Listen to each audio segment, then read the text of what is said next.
Let's just say Brian McMahon hasn't been as dominant. I'm taking Darien for this one. All right, well, that unfortunately looks to be the only prediction we're getting. We're awaiting a national anthem. The captains coming out to midfield, Ludlowe and Trumbull. Friday Night Football about to begin here on Fair TV and FSN. Aiden Blank, Cam Manna, and Ian Sackey, our three-person broadcast booth for this evening. Very happy to be bringing you this one. Here come the captains, and Colin Wilson, the kid that arguably won them that game against West Hill, coming out with the captains, along with number 5, Kevin Quinn. I know Brian Howell must be out there. Oh, no, he's not, but he will be pretty soon. But Aiden Wyckoff. We do see Aiden Wyckoff and Jake Northrup. And Jake Northrup. So we are certainly ready to go. This has a Friday night kind of feel to it. Not as many people as we're at Ludlowe for that home opener, but we do see, I mean, the Black Hole, as Trumbull likes to call themselves, certainly will be filing in pretty soon, and we hope to get you some shots of that as we go throughout the evening. It's an exciting atmosphere. Them having a home opener, and we saw last week, like Aiden said, the Ludlowe home opener, the atmosphere is always crazy, and Ludlowe's going to have to handle that. They get their first win of the season, and they have struggled, and now they're going to have to go on the road and do it. And it also depends on, like, do you have a team that's extremely confident after a win like Ludlowe against a team that had quite a defeat like Trumbull did last week? They can't be any more different, in my opinion. So it'll be interesting. My opinion is also that the first quarter will depend on everything. Most because historically, Ludlowe's first quarters have decided their games, including last week. I think it'll still be in effect this week. Oh boy, have they. And it's going to be very interesting. The Falcons looking very poised. And we are just about set for a national anthem, and kickoff are coming up. We will take a short break. And Friday Night Football returns in just a bit.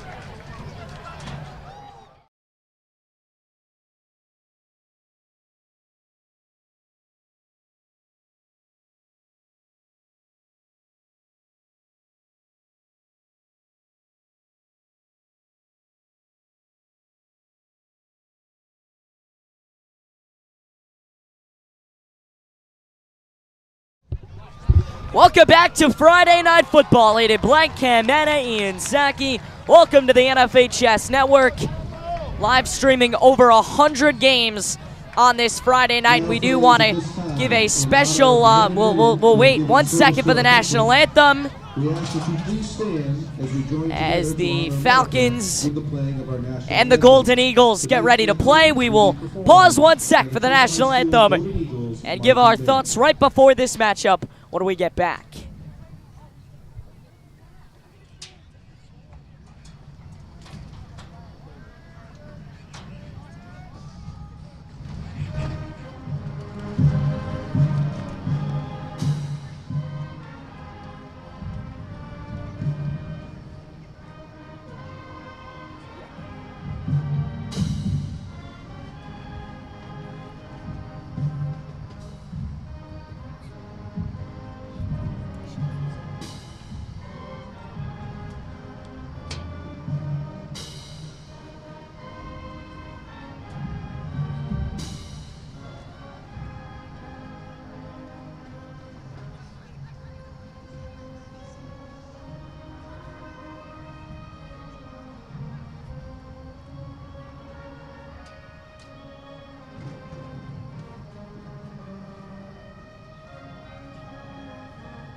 The cannon just spooked half the people here, including myself, and I'm sure you, Ian, and I'm sure you, Cam. Friday night football in the FCAC. There is just nothing like it.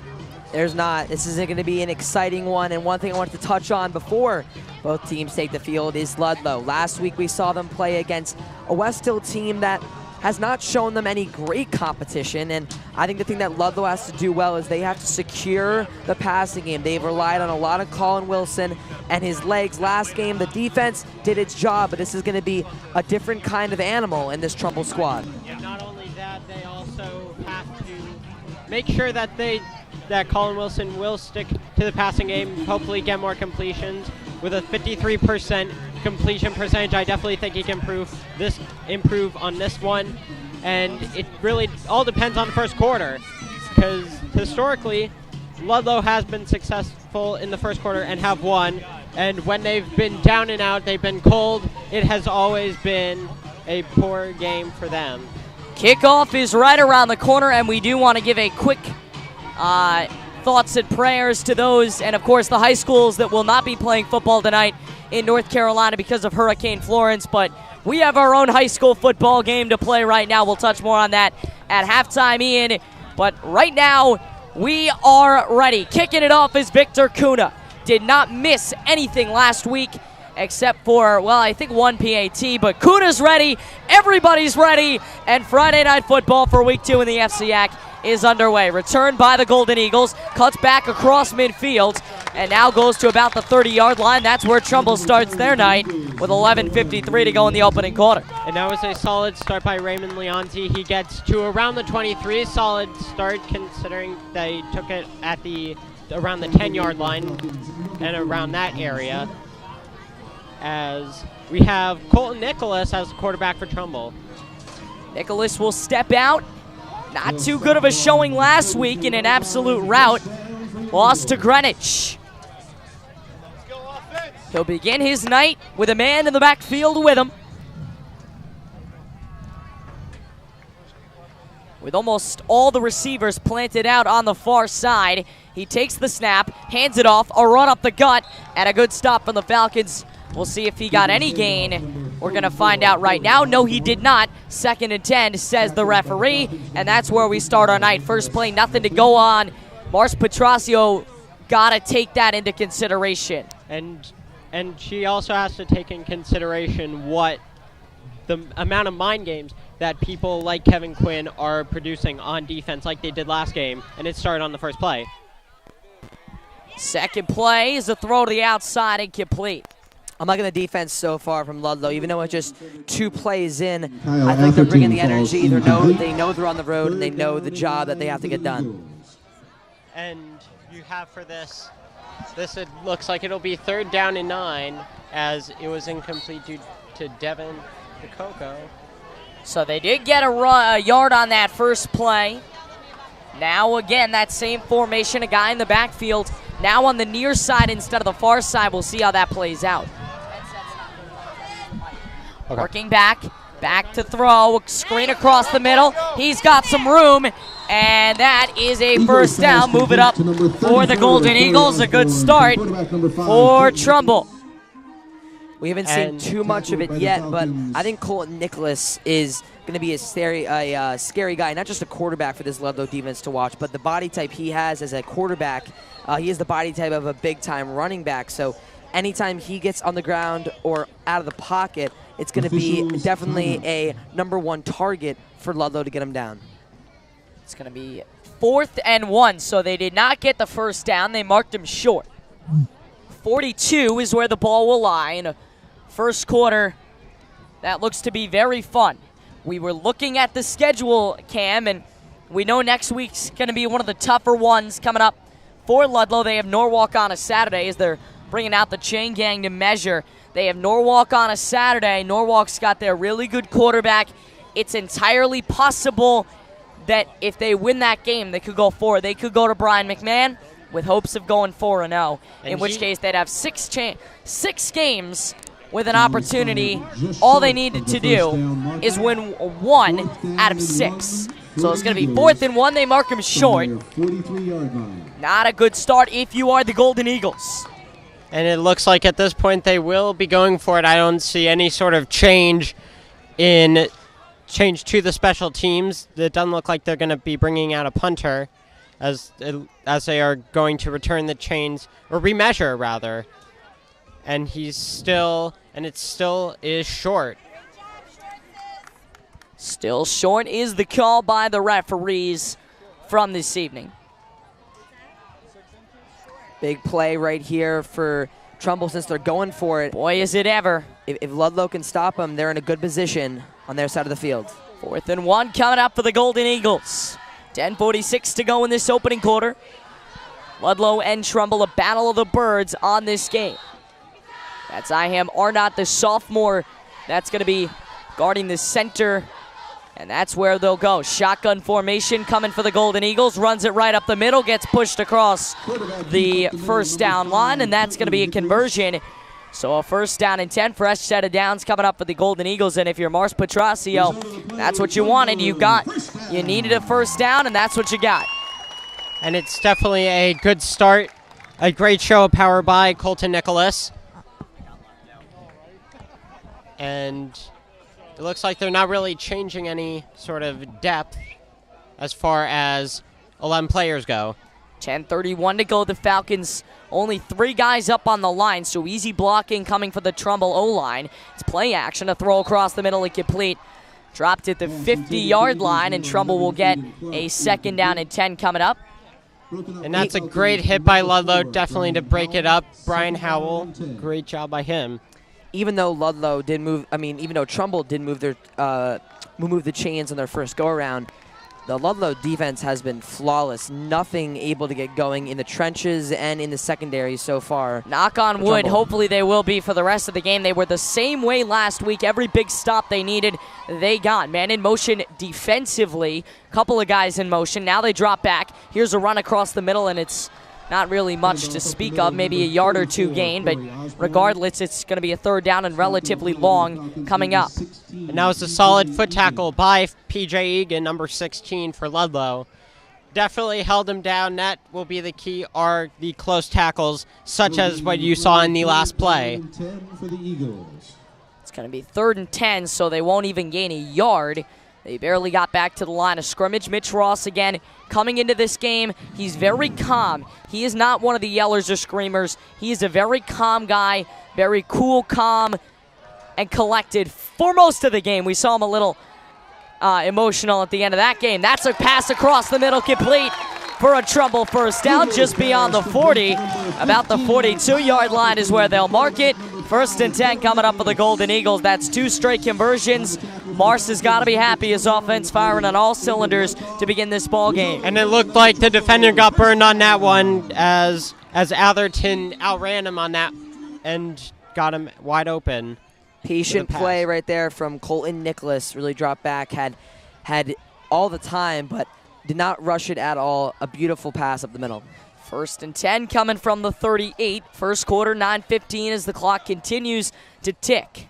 It's going to be trips. Here's a run across the middle, still on his feet. That maybe is a yard or 2, maybe 3 if I had to guess. And it looks like we'll see another down coming up. 2nd and 7 maybe. Certainly a pretty good crowd on hand. We don't see, we do see a lot of the students. The student section is out in full force, the Black Hole. And on the Falcons end of things, we don't see as many Falcon students that made the trip, but trust me, if they win this ball game, I'm sure there will be plenty of Falcon fans coming out as we go trips again, coming out for that game on Saturday. Here's a run across the middle. Can he get a 1st down? No, he cannot. Stopped. That's a 3rd down, and Trumbull once again for the 2nd time tonight going to be forced into a 3rd down. And what can they do? They failed to get it last time, but converted on 4th.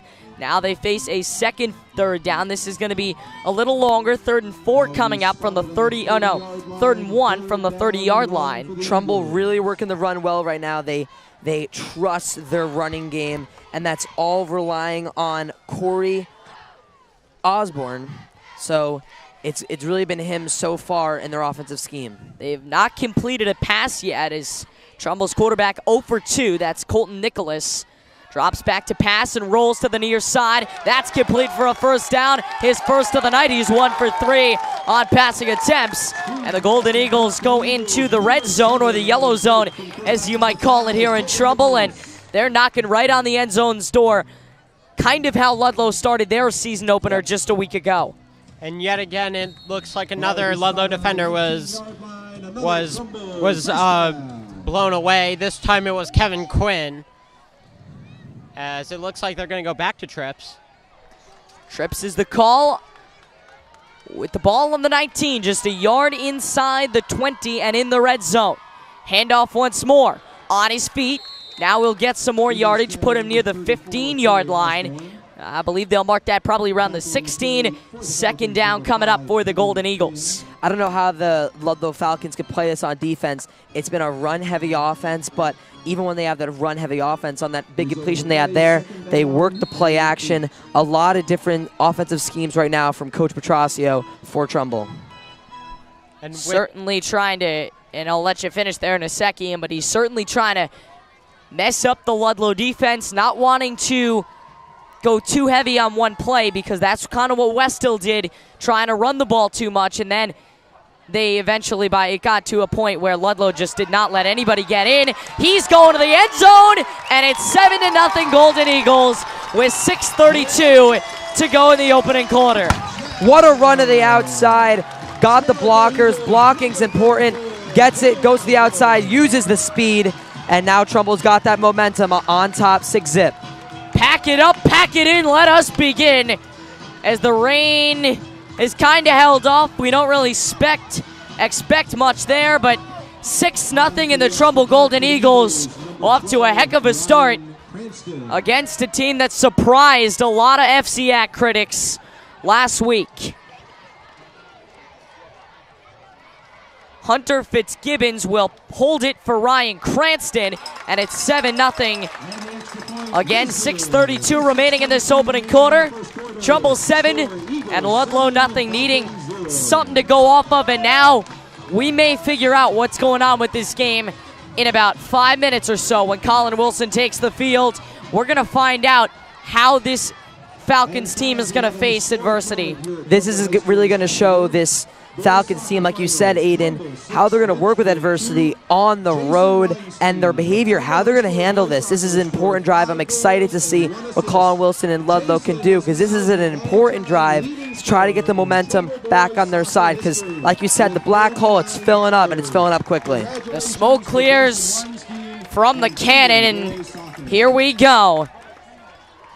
But what will be interesting to see, Aiden, is what kind of offensive package Ludlowe's going to bring to the table. Are they going to bring the Wildcat that they ran heavy with last game, which was semi-successful? They got a hang of it.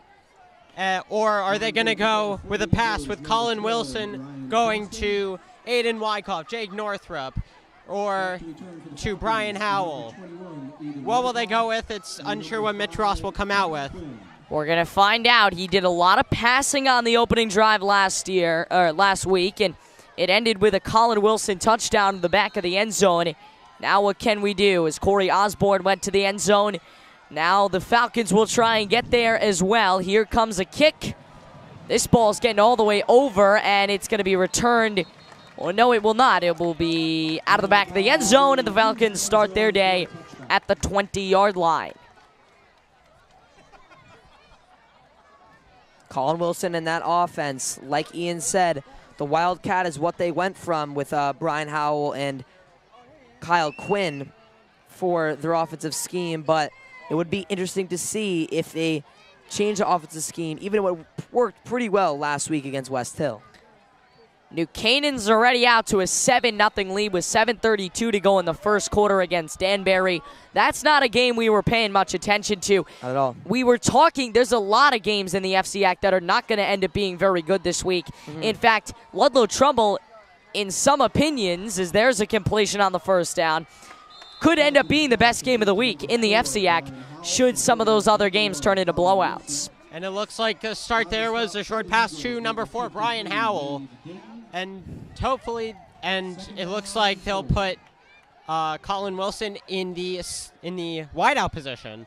Howell's a guy that they used a lot last week, and now they force him over for a first down. Almost a turnover. It looked like one of the Trumbull guys had his hands on the ball, but the Falcons end up with it. Will they move the chains is the question, and they will. So first down coming up for the Falcons.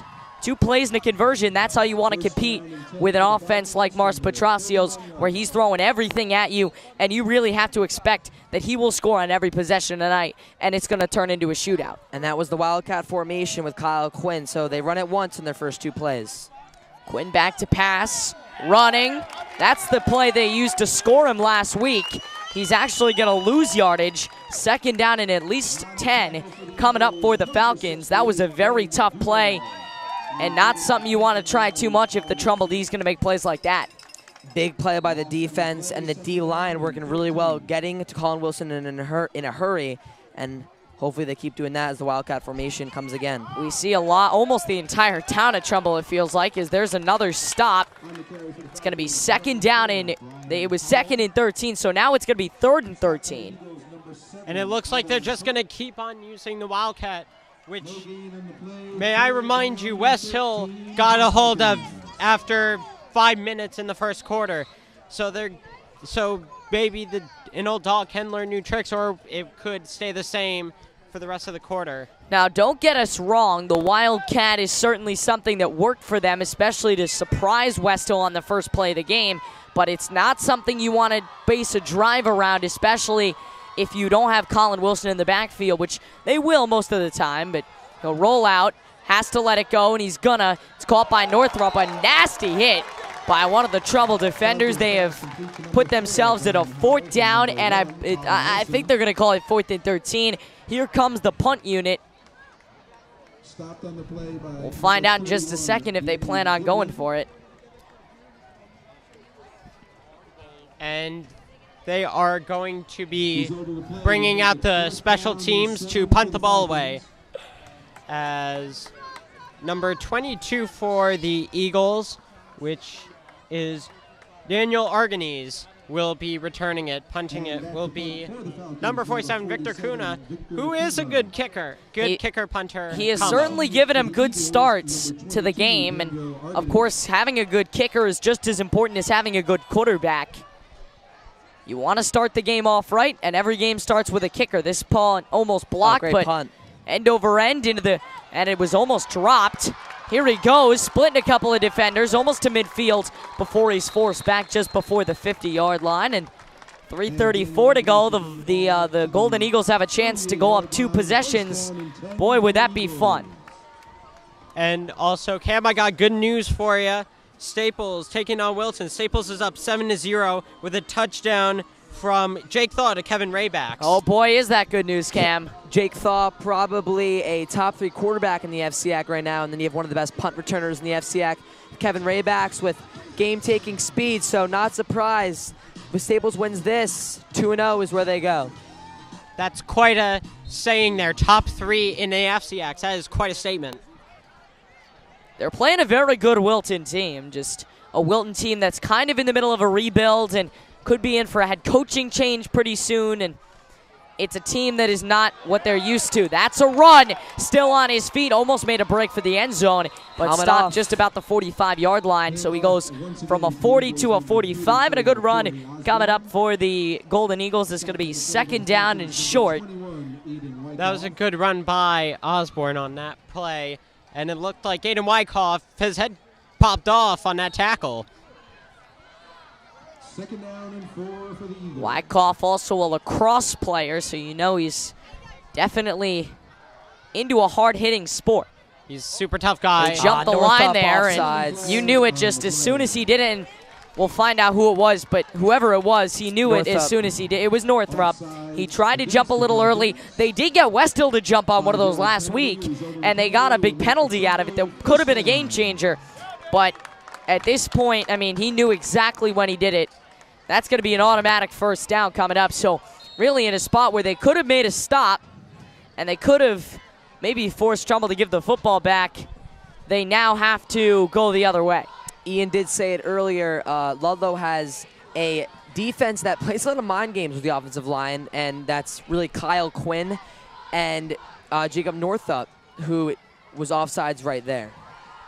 They almost jumped again. Now a screen to the outside, and he's hit at the feet.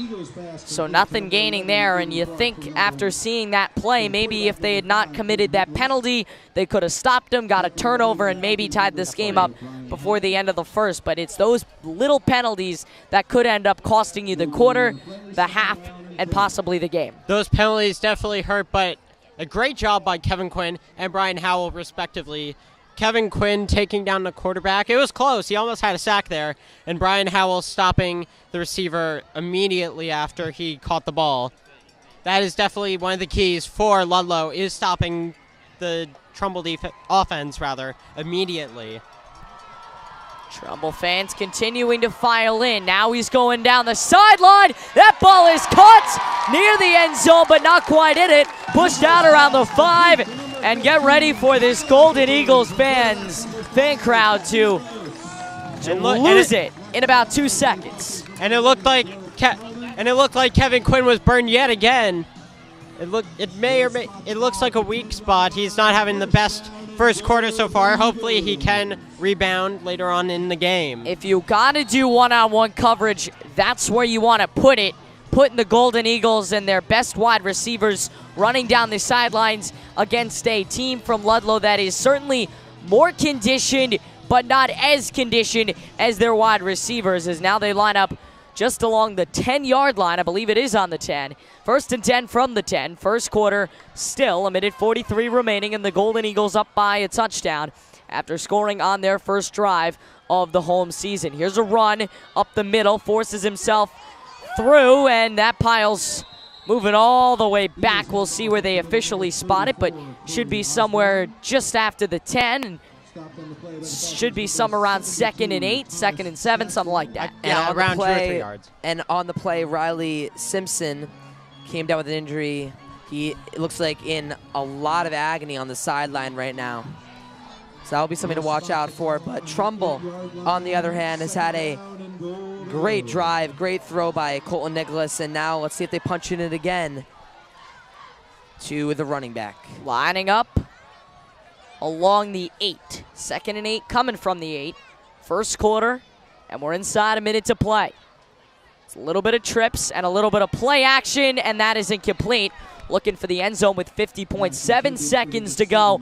3rd down coming, and if the Falcons can get a stop and force them to a field goal, that may be a little bit better than letting them get in the end zone and being down 2 possessions going into quarter number 2. And it definitely helps if they keep doing what they did with that, putting the pressure on, going for a blitz. You had Jake Northrup and you had Kevin Quinn, both going from opposite sides, and they did take him down close to a sack. Yep. And it threw off the quarterback, Colton Nicholas. Ludlowe certainly feels like this is a winnable game. Talking to the players, they certainly feel like they could start 2-0, and right now we're just not seeing what we need to see. This is not the team we saw last week that was pumped up and playing in front of their home crowd. Drops back to pass. End zone, touchdown, Trumbull. 13 on the board through just about 12 minutes. And the Golden Eagles are off to one heck of a start, soaring over the Falcons to begin this ball game. Coach P must be feeling himself right now as they look good. The Trumbull team has been driving it right past Ludlowe with ease, and it's really been that Ludlowe defense that we've not seen that energy from that we saw last week. Field goal is on the way. PAT would make it 14-0, put Trumbull up by 2 full touchdowns to begin this ball game with 44-7 to go. Kicked on the way, and it will split the uprights. And it is 14-0 Golden Eagles. And guys, that drive really had to have taken a lot out of the Falcons. And definitely, and a continuation of the amount of burning that these receivers for Trumbull are giving to the Ludlowe Falcons, with Aiden Clark destroying whoever he was covering him. I believe Carlos Moreno. But, yeah, that's been the story so far. And Trumbull now, if they get another defensive stop, they've looked flawless on offense. I would not be surprised if Ludlowe cannot get it together here on this offensive drive. If Trumbull can go out on top early in the second quarter as the first quarter is 44 seconds left coming to an end. New Canaan in another score update is up just about 14-0, so same score as this one, up 14-0 in that ball game against Danbury. That's a game that really should be over by halftime, guys. I don't think anybody's really giving Danbury much of a chance in that game, so it was very interesting to see. And it looks like we'll get a kick from Ryan Cranston shortly. Here comes the kick. Return from the back of the end zone. Tried to jump on him early. He's going about the 20. Coming for the Falcons, 36.1 is the time. That clock did keep running after the hit, so we are going to try and figure out what's going on. We have a scoreboard update. Wilton is trailing Staples 14-0. And Staples scoring again, scoring on all cylinders. It's that offense that has been exciting and will be exciting this year throughout the SCX. Surprising amount of games are at 14-0 through a quarter. Yep. And not 14-0, but 7-0. We have the St. Joe's Cadets taking on Fairfield Wards at Fairfield Ludlowe. They are. The Ward turf being reinstalled as he'll go across the middle. That's a first, not a first down, but close to it. I believe that was, that's how, no, that's, no, that is Brian Howell across the middle. Great catch He's right going to there. wear 4 tonight. A little off on that. Great catch right there. Came across the middle, and I'm liking that from that Ludlow offense, coming across with quick and easy passes up the middle because of the Trumbull pass rush. The Falcons want to get one more play off. The Golden Eagles were taking their time. They bring everybody up. They blitzed Wilson, and it's clear that Petrocio's been watching his film, as that's the end of the first quarter. It's pretty clear he's been watching his film and knowing that the Falcons won last week mainly because of Colin Wilson and his heroic efforts. So he is really trying to jump on them early, and it's going to have to be, he's going to have a quicker reaction time in the pocket, and or they're going to have to start giving it to other guys on the field. I definitely agree with that one, Aiden. How about we take a break? All right, why not? 14-0 Trumbull. End of one. We'll take a short break. We're back for second quarter action 13-0. in just a bit here on the Falcon Sports Network.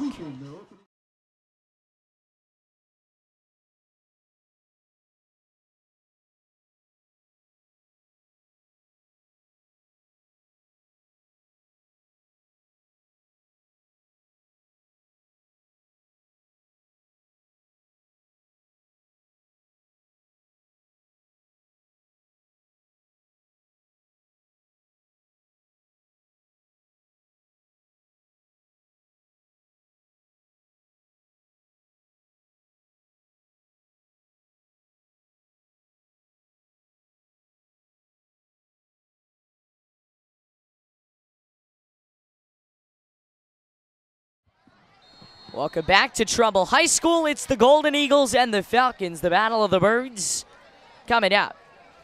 I like that title. Big drive for Ludlowe. Yeah, it was kind of something I just made up as we went along. But yes, very big drive for Ludlowe. And this is a throw, a little hesitant to get it, and it's stripped out of him. Ross wanted holding, but they won't get it. So the Golden Eagles clinging to that 13-0 lead, and the Falcons, guys, if they don't score here, are going to have some serious issues giving the ball back to Trumbull with time to go before halftime. We've probably all been seeing this right now. Ludlowe does not have the same energy and enthusiasm on that field right now, and that just showed right there. Colin Wilson being hesitant with his throws, the defense not being there, so something's got to change, and if it doesn't change before halftime, it definitely will change in the locker room. Ross certainly must be itching to go after his defense. Here's a run. Wilson decided just to take it himself. That's going to be a first down where they mark him. Pushed all the way back into marker territory. Will they call it a first down is the question. And it should be. And the reason right now Colin Wilson can't really get out of the pocket too well is because definitely, like Aiden said before, Coach Petrosio has put a QB spy with one of the linebackers on Colin Wilson, and that was their scheme last week, and now they're going to have to change their offensive scheme with the run from the shotgun formation. And it definitely will be a change from the Wildcat that we have seen this so far in this game and from last game against West Hill, as it looks like they're going to have one running back in the backfield. A man in the backfield, and they'll give it to him. That's a hard smash, but just near the 40-yard line is where they'll pick it up, and 11 or so minutes remaining in this opening half, and the Falcons certainly have some work to get done. Mainly defensively, they're going to need to start really making stops for the Golden Eagles, but their main work is going to have to come offensively because they're not winning this ball game. It's pretty clear. Trumbull's made it clear that if they don't score, if the Falcons can't do well offensively, that's the ball game. I know last week it was kind of West Hill was more of a passive defense, and they told him basically take all the time in the world. You can pass whenever you feel like it and score whenever you feel like it. Now Trumbull's putting pressure on, and the Ludlowe offense is going to be put on notice. They need to score or get out. And what a takedown by Benjamin Duda for Trumbull as I believe it was only a yard run by Kevin Quinn. And the run right now for Ludlowe has not been working at all. 3 rushes in a row, and they're getting nowhere, so maybe switch to the pass. And as we see, the Ludlowe, 3rd and 9. He runs with it out of the not Wildcat, but same similar play you would see out of the Wildcat in a run.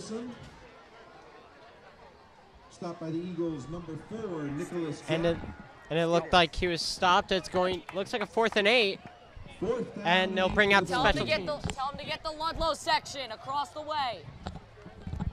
And it seems like right now the Ludlowe student section is rolling in, maybe not at the right time, down 13-0. You know what? They certainly are here, and I think that may be something they need, as Ludlowe will look to punt again here on 4th down and 8 from their own 37.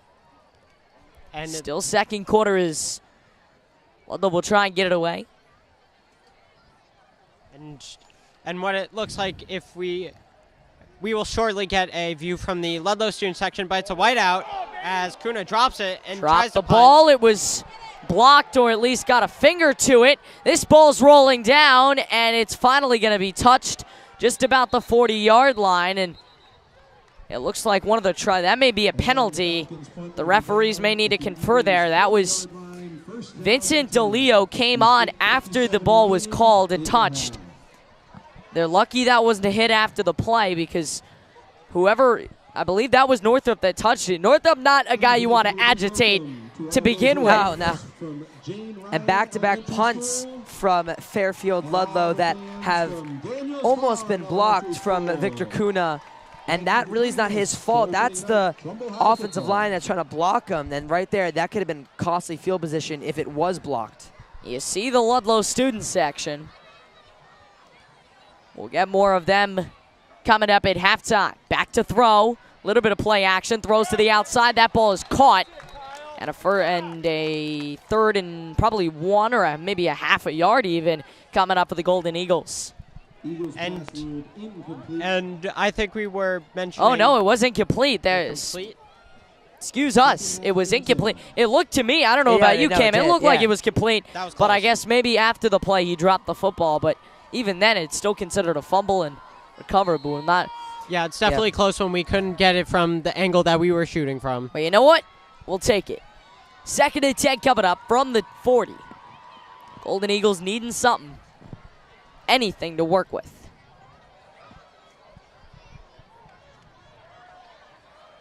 Big play for Ludlowe.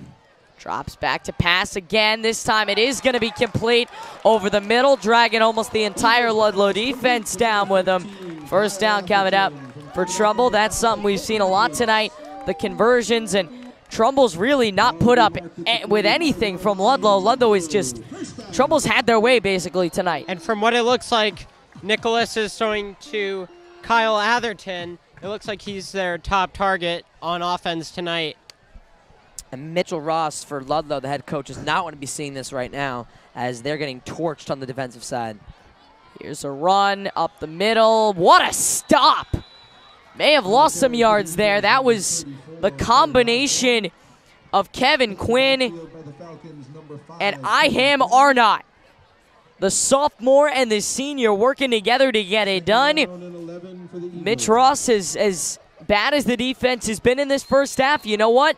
He has to be happy with the teamwork there. This team certainly is a brotherhood, and they're not going to lose this game because they didn't try. They're going right after them, and they're putting in 100% effort tonight. And they brought the pressure so far in many instances, including Three hopefully guys this up on the line, throwing, looking deep down the sideline. Second time they've done that tonight, and this time it's incomplete. Speaking of brotherhood, Aiden, I really have not seen from too many high school football games, you get a crowd like this over there in the Ludlowe student section. I'm going to be honest with you on this one. You win one game like that against West Hill, that's what you're going to see. You're going to see fans like this coming out, and that's a brotherhood that this Ludlowe football team's going to want to see. They certainly know how to take one win and turn it into a season. Exactly. And definitely on this one, it looked like Carlos Moreno was going to get burned on this play, but he didn't. He had great defensive form on that. I give him props for that. I wouldn't be able to do it. That's why I'm up here. That's why we're all up here, Ian. When we get to baseball season, then Cam can talk a little bit more on the color end. Baseball That's a first down basketball. conversion and Me too. basketball. I play baseball, so not for Ludlowe, but I play baseball. I know plenty. So 7:40 to go in this second quarter. Also the first half will play. Try and get to some crowd shots as we move along on this evening. Trumbull 13, Falcons nothing. Needing something to go on. Look at this crowd. It is sold out. It's like the whole town's You know here what? for Trumbull. It's one of those crowds that you wouldn't expect in the beginning, but comes in, and just like that, you give them something, you give them 2 touchdowns. This crowd is loud. on both Back sides. to throw. Looking for the end zone, and it falls off the... Oh, wow. You know what? That's going to be a penalty. He was covered by Moreno, the punter for the Falcons, and it went off Moreno's shoulder pads. That should be holding at this point. We'll find out what gets called. And Moreno on that, that's a tough call for football fans that don't know what that call is. That's face guarding, so he never turned around to see the ball. And that is one of those PIs that you're like, you know, come on. But it's a part of the rule book. Got to call it. So pass interference coming on the Falcons' end. Moreno certainly could have been called for any number of penalties on that one. They'll march it up. Wow, this is going to be a big penalty coming up for the Falcons. It's going to be very costly. It's going to put the Golden Eagles in the red zone. And every time they've had the ball tonight, they've scored. 2 for 2 thus far on scoring possessions in terms of getting points out of it. They've scored 2 touchdowns on 2 possessions. They could make it 3 here. Falcons needing a big stop. This is an important play. I want to see the behavior of the Ludlowe defense and what they can do on this play, as this is a big stop needed here for the Falcons. Steps up to the line with the diamond, I believe that looks to be. Yes, it is, and they're going to call a timeout first. So a timeout for the Golden Eagles. We'll take a timeout with you. It's 13-0 Trumbull leading Ludlowe. 7:13 to go in this second quarter. Back after this here on the Falcon Sports Network. Real Estate. Matt Nuzzi of Remax represented the Trumbull Eagles and UConn Huskies on the field.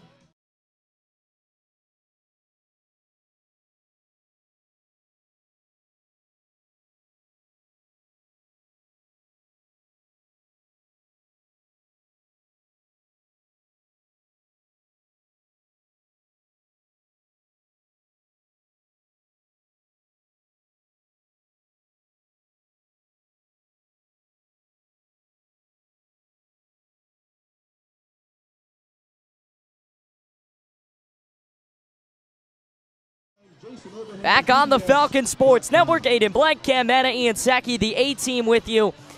We can't really steal that name from the Greenwich squad, but we can certainly borrow it for now. Their game is until tomorrow, so we'll give it back at the end of the night. We said last week, you know, little Chris Collins with Al Michaels and a NBC Sunday Night Football crew. And Michelle Tafoya. Yeah. No, I think we agreed on something else. Oh, well, we can agree that's a touchdown for the Golden Eagles. 13-0, and there goes the cannon once more. Trumbull 13, Ludlowe nothing, and this is turning into a rout. Can I just say that was a great run by the running back Osborne, but it's an even better celebration by not the players for Trumbull, but off the field. You have the cannon boom, you got people with crazy colored flags waving, and you've got the black hole, the Trumbull fans going crazy as we have a kick going up. They've kicked all times tonight. Wow, it got almost blocked, but into the smoke it goes. And it is 20-0, Golden Eagles. How about this start from Trumbull? You thought this might be a winnable game for Ludlowe. I genuinely believed they could go 4-0. This is not a 4-0 team. This is a team that really is struggling to keep up with Trumbull, and Trumbull is off to a heck of a start. You gotta hand it to them. This is a team that didn't do so hot last year, almost lost to Ludlowe in their game at Ludlowe last year. And now they come out, and against all the hate that they've been getting and all the upsets that have been predicted, they come out and they take a 20-0 lead. And I personally like what the Trumbull Eagles are doing. They're using the run well to their advantage, and then that's opening up the passing. 2 touchdowns so far in the game for the Trumbull backfields, and that's going to open up the passing game for the rest of the night if Mitchell Ross commits to that run. And it's been has really been, it's just making Petrocchio, their coach, look good in his first game. As kick goes off. Petrocchio roaming the sidelines, a happy man for the Golden Eagles. Here's a run. We saw a near run back for a touchdown. His helmet comes off, and immediately the referee stepping in. That's something that we see a lot because the Falcons, the referees seem to always, as soon as you see a helmet come off, doesn't matter who it's from, as soon as you see a helmet come off in a play like that, you have to stop the play. Their whistles went up immediately, making sure that nobody was losing their helmet and getting injured because of it. Big drive here for Ludlowe. They really have to get something done. 7 minutes left until they head to the locker room. So this is an important drive. This might be one of their last drives on offense in this half, depending on how long it goes. End of one as we see New Canaan up 21-0 against Danbury. The Notre Dame commit Drew Pine looking to redeem himself after last week's poor performance. He was shut out against St. Joe's. This is a throw across the middle that zinged right by a referee. Incomplete pass. Second down coming up for the Falcons, needing something to go on here going into halftime, even if it's just a field goal. Yeah, and there's nothing Jake Simonelli could do as he was intended for him, but it hit the ground before. And I don't think any receiver on this team would have picked up anything like that. And I'm not even sure what the Ludlowe offense is going to produce on the 2nd and 10 here. 2nd and 10 on its way. We know the Ward fans have been making fun, making our house their house tonight. Certainly a crowd that could rival.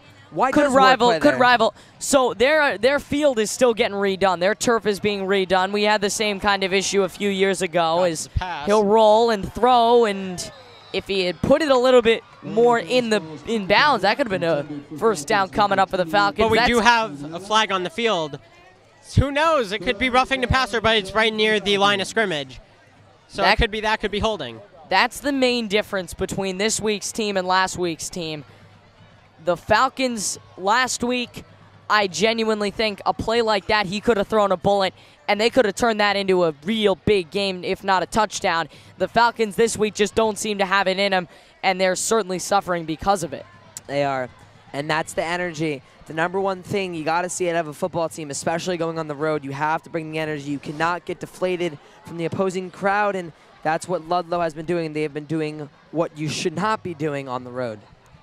And it's definitely been a tough one so far. It just looks like, and there is a flag on the Falcons.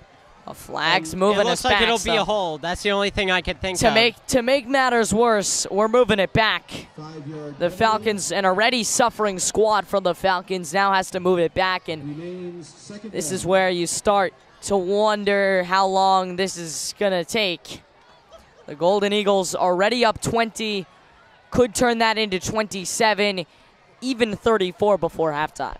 It just looks like at this point, Colin Wilson's just lost the swagger, the mentality they had at Fairfield Ludlowe. Try to jump the line. That ball's intercepted. Moving across the 40. Go the Golden Eagles. Mars Petrosio jumps up and down, loses his headset, and the Golden Eagles have a chance to go up 27-0 early here in this first half. Colin Wilson there hesitated, and when you hesitate most of the time, the defense is going to make you pay for it, and they did right there. And that was by number 4, Nicholas Jack, and it was tipped out of what looked like a Ludlowe player's hands and went right into his open arms. And he had a good return on that. That was a very tough play to make and a very good return nonetheless for the Golden Eagles, and now they set up shop inside the red zone. That's the third time they've been in the red zone tonight in the Next Street Driving Zone, as always presented by the Next Street Driving School. Out of the trips formation, he'll run it. Pretty good amount of yards before he's hit by a bevy of Falcon defenders, including, as he pumps his arms, Iham Arnott, who's guy's really been outstanding. Not a guy you would highlight normally because he's really on the line doing the dirty work, but somebody that has really, I'm not going to say kept them in this ball game, but has made it possible for them to get the ball back as much as they have. What I've seen today from this Trumbull team is the similarities from what Coach P did at Staples, as they work the run well the whole entire game, and then when they run commit, they heave one deep to their receivers, and that's what Coach P is doing tonight, and it's working well here in Trumbull. It's now 28-0 New Canaan, so New Canaan's out to a real nice start. Staples is up 14-0 after a quarter. That ball fumbled, running for the end zone. He wants to get in. He's going to get in. And a touchdown for the Golden Eagles. It's 26-0 here in the second quarter. And you see the cannon shoots off. And Mars Petrosio's squad is certainly jumping around here tonight. Would you look at that? A fumble right there. Ludlowe does not take advantage of it. And there goes Trumbull all the way to the end zone, and they're playing very well. They're playing very good football right now. Very, very good football. It could very soon become a situation of, it's not how much, it will become a situation of how many they will score, and that's not a situation you ever want on any team, as he's going to hit that. And it's 27-0 in this ball game. Certainly the start you want for Trumbull, not the start you want for Ludlowe. They're going to have lots to talk about on both ends, as they did last week going into the half. And definitely what looks like a key going into the half, even though we have 5 minutes, 37 seconds until halftime, has definitely just been unluckiness and just, at least in the terms of secondary for Ludlowe, just being blown by receivers. You see our cameras shaking. That gives you a sense of A, how loud the speaker's been, as he is standing basically on top of the press box, which is where the speakers are, and B, how loud this student section has been. They're jumping, they're going crazy, they're throwing baby powder, they're throwing gunpowder, any powder they can get their hands on tonight, they're letting go, and they're having a fun time. It's the first football game of the season. They absolutely love this. And, of course, they're playing House of Pain. And should we say that the Trumbull Black Hole knows how to jump around? I'm sorry. That's what I said. Dang it. Nobody bit. I put that fish out there a long time ago, Ian, and nobody bit. So we're going to retire that for now. Maybe bring that back a little bit later if they can win this ball game. Meanwhile, a return for Ludlowe as they'll try and put some points on the board before the end of the half. And a run to about the 25. That's probably their longest return of the night. Ludlowe has got to get something together, and I'm not going to say that, you know, a score is definitely needed, but at least move the ball down the field. I only think Ludlowe right now only has 1 first down on the whole entire night. So important here to at least move the chains, get the offense comfortable. I'm feeling a little bit of nip, like, may I say, September kind of weather. And we may see it in a week. We may see it in a week, and it might be very fun.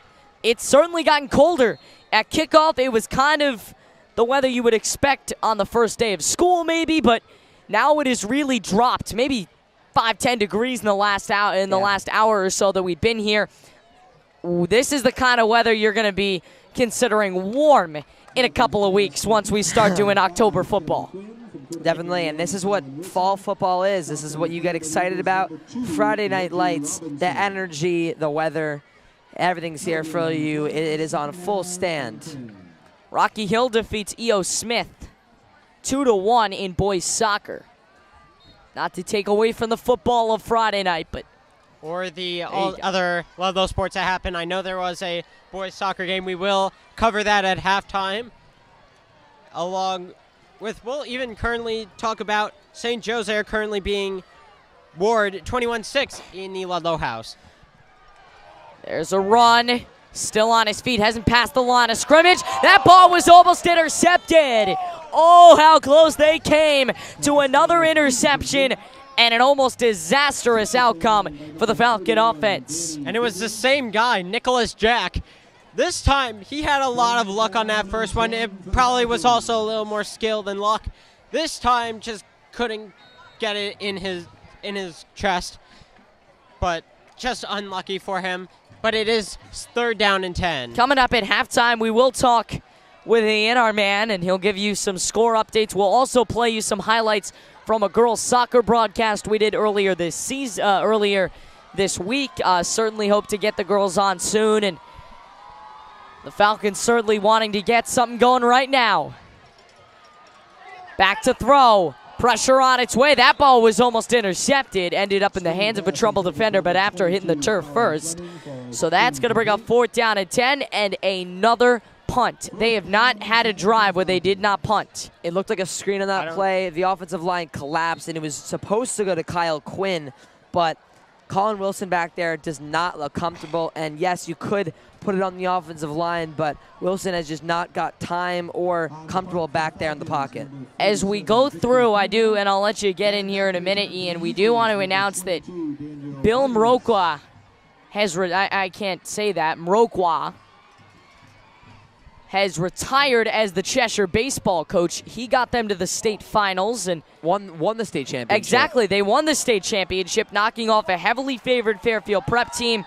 So as we move along with the fall sports, we did want to get a spring sports and just quickly touch on that as we move along here tonight. And it looks like there's a flag on the play. Unsure of who it is, but they will give shortly who it's to. It's around the 45-yard line, the Ludlowe 45-yard line. They got into Ludlowe territory there. Newtown 35, Cheshire 0. That game's just about over. Our guy Mike Quicks at I think it's a New Jersey game. That just shows you how much I know about any high school football outside of Connecticut. He says Asante takes the swing pass from Maynor with dancer moves, breaks tackles, and goes 73 yards for a touchdown. St. Peter's Prep leading 13-7 with 4:32 left in the half. Glad Mike Quick's having a nice time with some football down in New Jersey, you said on that one? I'm not so sure. Well, I think it's either New Jersey or New York. That's St. Peter's is in Tri-State. We'll say Tri-State football, and we may owe him a dinner when these next few weeks are over. Depending on how these next few weeks play out, Stay confident. We may owe him a steak dinner. So it's possible we will not be able to make it and without losing some money, but. And of course, we'll go week by week here. Of course, and New Canaan continuing its route over Danbury, 28-0 with a J.R. Moore 36-yard touchdown run. Here's a throw. That ball, what a catch! He's still on his feet. It's going to be wrestled down, and they couldn't get it out of his hands. Oh, what a catch by Aiden Clark. The wide receiver and defensive back. Not even a captain, he's a senior. He leaps up and makes an excellent catch. And Trumbull continues their 27-0 reign. Maybe we should, check Aiden Clark for some sticky hands, because you looked like you had to have some, magnetic gloves to catch that ball. What a catch. A great feat of athleticism by him. Here comes the Trumbull boys soccer team that had a game today to join the black hole. And there goes the quarterback to the end zone. Touchdown, Eagles. He is short. He's short, but there's a flag on the play. There is a flag on the play. And also they have them marked around It the is 10. very hard. It is very hard to see. I was looking at the monitor for that one, and it did look like he may have gotten in, but he was forced out. We're going to find out. The Golden everybody's coming back to the line of scrimmage, which makes me think this could be a penalty against the Eagles. Hey, not too heartbreaking, up 27-0, 3:47 to go, but a great play. Offensive line still working well for the Eagles. It is going to be a penalty against the Golden Eagles. They'll lose yardage, and unfortunately that run will not count for anything.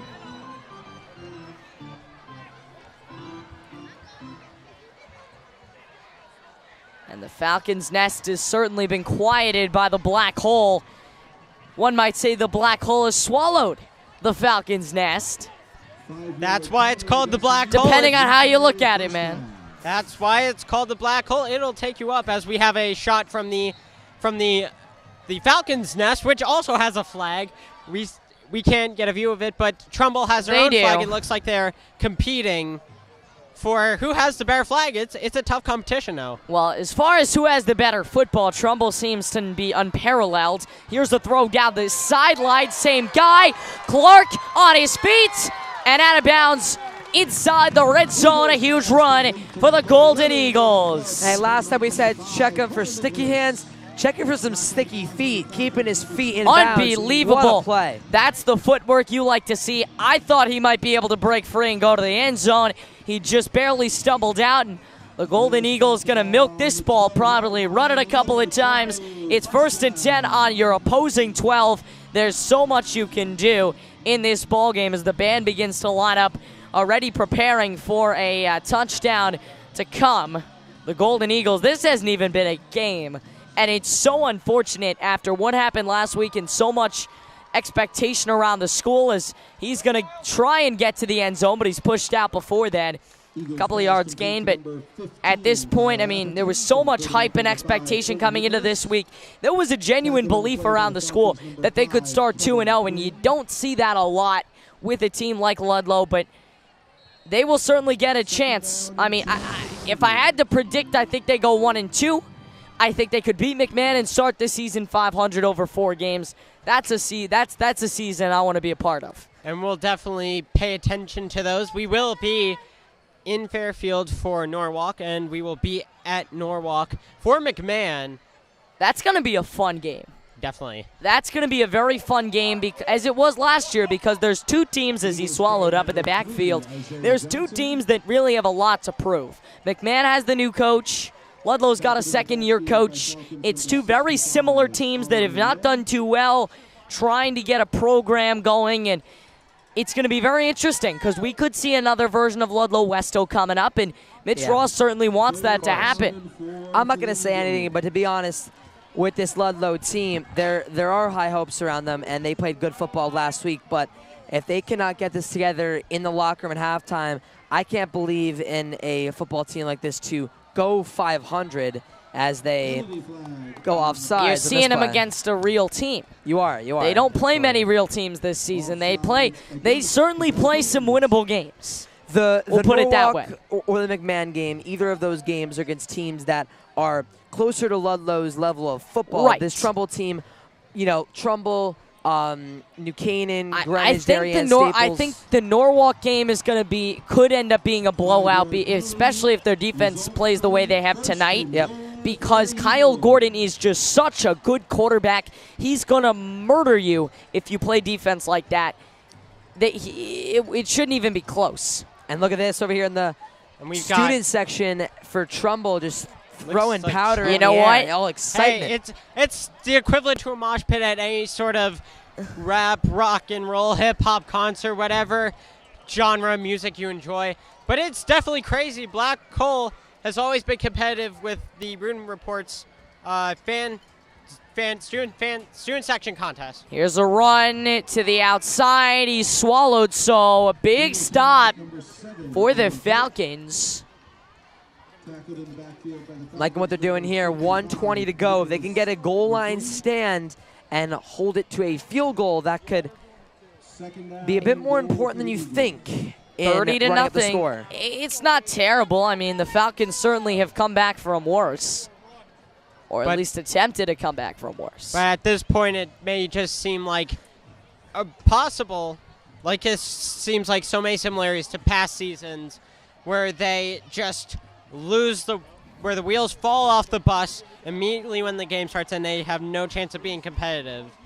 As far as Trumbull goes, the wheels on the bus are certainly going round and round. That's a incomplete pass near the end zone. 40.1 to go, and here comes the third down. The Falcons needing a stop. You don't like to see that right there. Aaron Berkowitz was the attended receiver on that play, and you don't really like to see that. The quarterback had him wide open. Colin Wilson had him wide open and just could not find him in the back of the end zone. Trumbull 27, Ludlowe nothing. 3rd and 6 from their own, from the Trumbull 6. Oh, excuse me, from the Ludlowe 6. Last of the second half coming up. Colton Nicholas and this Trumbull offense, big red zone goal line play right here. 40 seconds to go. And a penalty's going to be thrown. Oh, that's on Ludlowe. Offsides for Ludlowe. They're going offsides in a very tough situation for the Falcons. You're so close to getting a stop. It's on a good defensive drive, and to get a flag right like that, if it's on Ludlowe to move it to first down, is just breathtaking. Kudos to Trumbull. They bring the heat. And a timeout is called. We'll take one with them, likely our last of the half. We will take a short break, come back, and finish things off here in the first half. Back in a moment on the Falcon Sports Network.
Back on the Falcon Sports Network, Ada Blank, Cam Mena, and Ian Zaki. The dynamic trio, the Three Stooges. There's so many of these names we can bring up here. Al Michaels, Chris Collinsworth, and Mike Tirico. Okay, we could go with that. That's a screen, and that's a touchdown. Easy touchdown for Osborne. 33-0, possibly 34. The gun once again going off, and the Golden Eagles continue to rant. They are sending their sooner or later going to send this Ludlowe fan base home with the way that they're playing some football right now. It has just been a fun game for Trumbull. It's just been a show for their offense. It's a full send kind of night. The Golden Eagles have come in and they've gone total full send on this game, and they're just not leaving anything behind. Again, almost blocked. He may have actually got a piece of it, but it's good regardless. 34-0 Trumbull in the second quarter with 35.2 to go. And we actually begin to see some of the Trumbull fans leaving. And possibly returning, who knows? You know but what? Corey Osborne. Probably going to go get possible. some concessions. They may for need some halftime. concessions, and I think we might too. Yeah, I'm going to run over there. Even fans get hungry, even announcers get hungry. But may I say, Corey Osborne, third touchdown of the game for him, his third rushing touchdown of the game. As the score is 34-0. 35.2 seconds to go. And it looks like a lot of people are walking to the stands. They're flocking to the stands. They want food. So Cam's going to go on a halftime snack run. He's going to go get some food. We're all hungry here. Like, get We need some fries, get food. something. Some of the Golden Eagles hungry too, I'm sure. They're all hungry down the field. Now, what's the worst thing is What? Eagles football sponsor. yeah, you can go there. Actually, you know And what? so- Dad, some money. I need some food. And the worst hunger is on Thanksgiving. Oh, And don't during get me that started. during that football game, you know you're about to get fed more than you could ever need.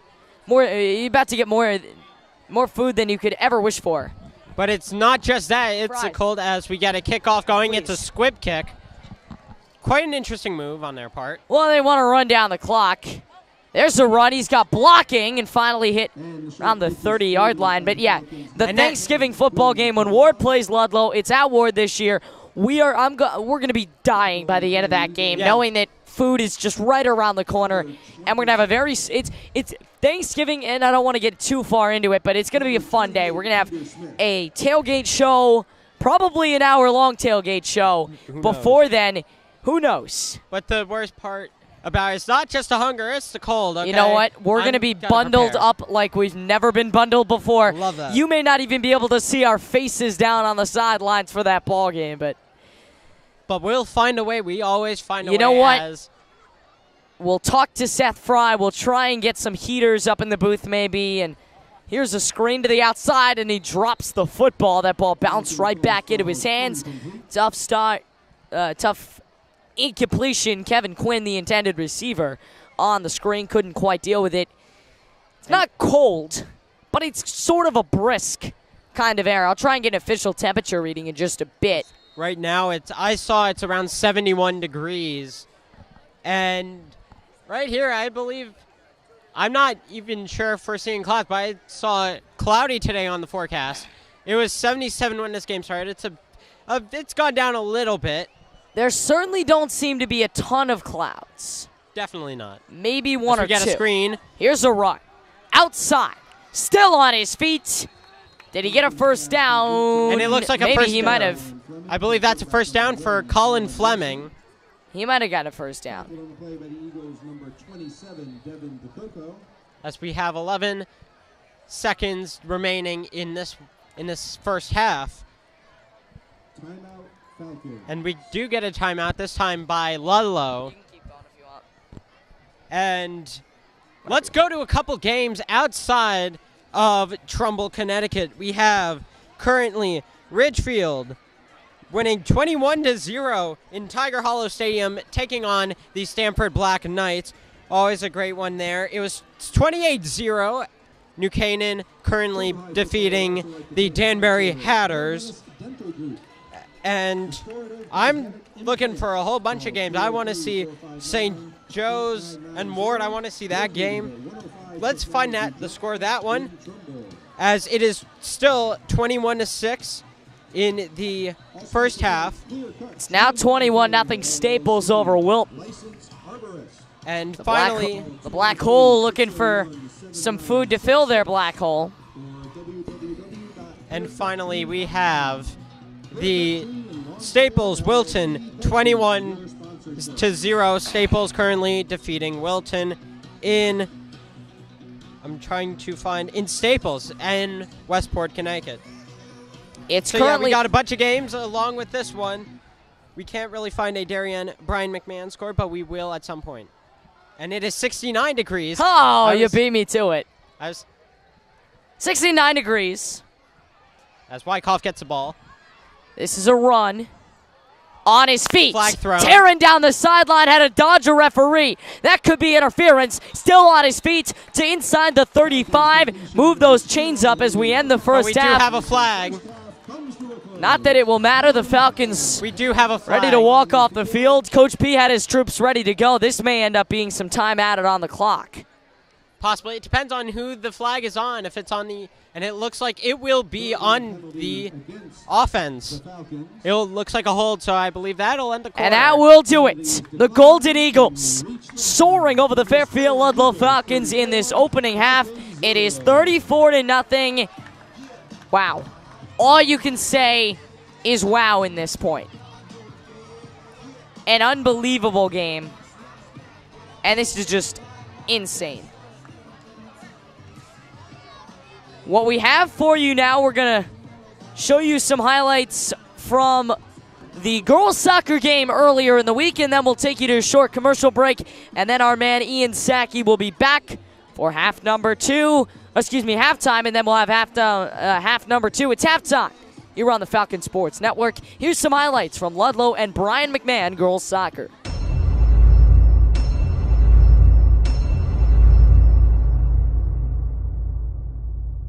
Good pass to the middle, but it goes right past her intended target. That was Peyton McNamara, who will get it and dish it in, and that's a goal. 1-0 Brian McMahon. 29:01 to play in this opening half. Moving along. Now here's another opportunity, and that ball goes in. Only about 10 seconds after they score the first one, McMahon scores a second, and it's 2-0 Senators in the early going. Has had more opportunities than the Falcons, a lot more registered shots on net. Put in the box, a header, and it's 3-0. What a start for the Brian McMahon Senators. Out to a 3-0 lead, and in good time too.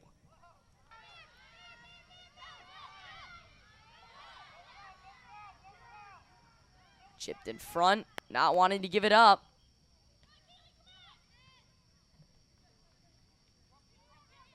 Still alive. They're not giving up on this possession. Coach Ian giving chase. They got room in front of the net, and there it is. Took them a while, but finally the Falcons put it on the board.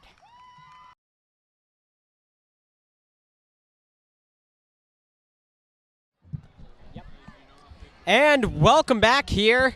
It is halftime. The score is Trumbull Golden Eagles currently defeating the Ludlowe Falcons 34-0. I am Ian Sackey. And this is the halftime report. Definitely quite a game for the Trumbull Golden Eagles as the elementary summer camp cheerleaders just performed for us. And what a game for Trumbull, as we can definitely say what a game for Corey Osborne, their running back. I swear, if he should be a captain, but he isn't. But he has 3 rushing touchdowns. Quite a game for that. As we got Party in the USA coming on here, but we also have Aiden Clark with a touchdown and a couple of good passes, a bunch of close calls to the end zone, and then another touchdown. This time it was a rushing touchdown by the quarterback, Colton Nicholas, which put him up 27-0. And then Osborne, of course, put out the other touchdown to make it 34-0. And currently, a couple stories for the game has just been Ludlowe just being burned with the secondary on passes from Nicholas to like Aiden Clark or to Kyle Atherton, their other wide receiver. And definitely a tough game so far for the secondary. You've had people such as Kevin Quinn, people such as Carlos Moreno, James Borg, Jake Simonelli, you name it, with a challenging game so far on defense. Along with that, Colin Wilson really doesn't have as much of his sauce that we saw from the first game against West Hill, the 29-21 game that they had there, as the cheerleaders are still performing for us along with that. As I was saying, Colin Wilson, has seemed to lose his sauce that we saw at West Hill. And let's go to a couple of game updates. We've been following a bunch of games. We have Bridgeport Central and Platte, a game we really haven't talked about a lot. But the score that is 0-0 at halftime. we will head to Ridgefield for the Ridgefield Tigers and Stanford Black Knights. The score is 21-0. Ridgefield currently beating Stanford, which includes a touchdown to Shosted, and then a touchdown to Gianni Gorham for 2 of the touchdowns. The third one we are unsure of, but it is 21-0 there. Something Cam Manna would be proud about, one of our play-by-play announcers. Staples taking on Wilton in Westport. At the half, currently, it's 21-0. Great game there. We go now to Fairfield. Not Fairfield Ward, but Fairfield Ludlowe High School for Fairfield Ward High School football as they take on the St. Joe's Cadets. The score is currently 21-6. St. Joe's over Ward, Fairfield Ward Mustangs. And then we will go to Dunning Stadium, the New Canaan home, where you have currently, my goodness, what a game so far for New Canaan, 35-0, as we have a bunch of touchdowns happening for the New Canaan Rams, which include a pass to Quinn O'Connell from Drew Pine, another one from Pine to Wyatt Wilson, O'Connell's second of the game, along with a J.R. Moore run, and then a pass to Morton for a 35-0 game, and that is 4 touchdowns so far for Drew Pine, as we have quite an occurrence happening on the field. We have the marching band for the Trumbull Golden Eagles, and what a game so far. We are going to take a short break, and we'll lead it to the Trumbull Golden Eagles marching band. We'll be back with the halftime show on FSN.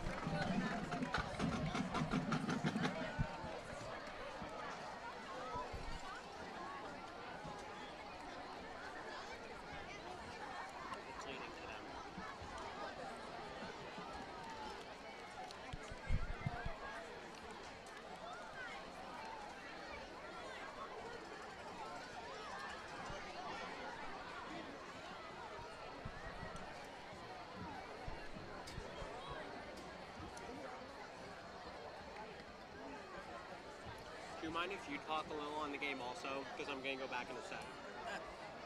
Like if you can. Just when you're ready.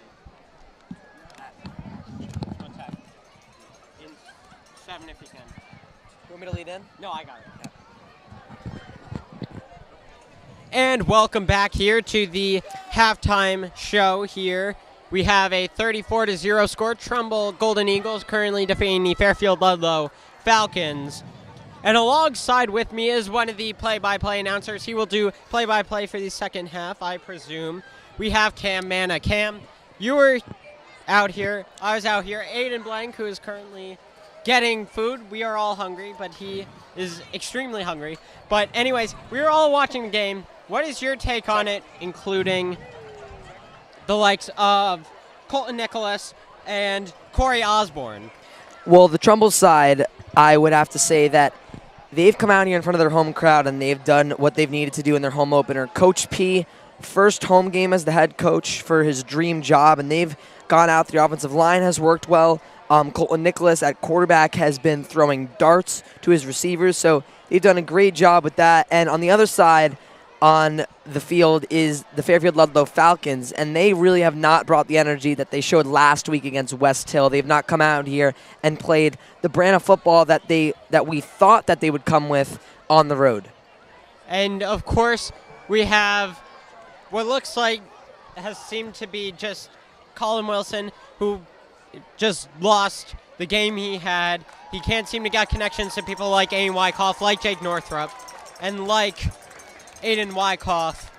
What do you think a key for Colin Wilson will be for the upcoming half? Well, I feel like the Ludlowe team has to change their scheme. They've really been coming out in a wildcat formation or trying to run the ball with Colin Wilson, and a QB spy has been put on him, so he's not getting out of that pocket at all, which has been the key for Trumbull on the defensive side. So I feel like Colin Wilson has to come out, and him and Mitch Ross have to talk, change their scheme, maybe get the ball more in the air than they have shown in the first half.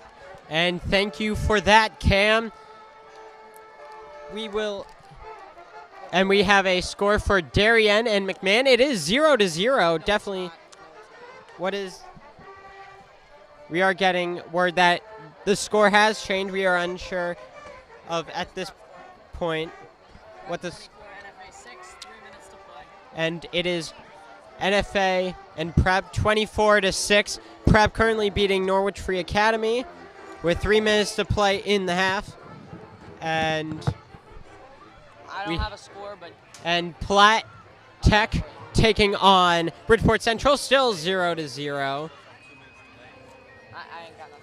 And we will be taking a break here. We will be back with more of the halftime show. You are watching FSN.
And that was the performance, the end of the performance for the marching band for Trumbull High School, as it looks like there may be more, and there is. Oh, interesting.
And if you are just tuning in to Bear TV and FSN, you are watching the halftime performance. Trumbull and Ludlowe, second half will resume shortly, but wow.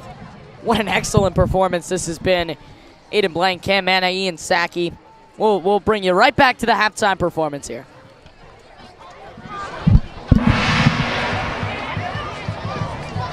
Oh.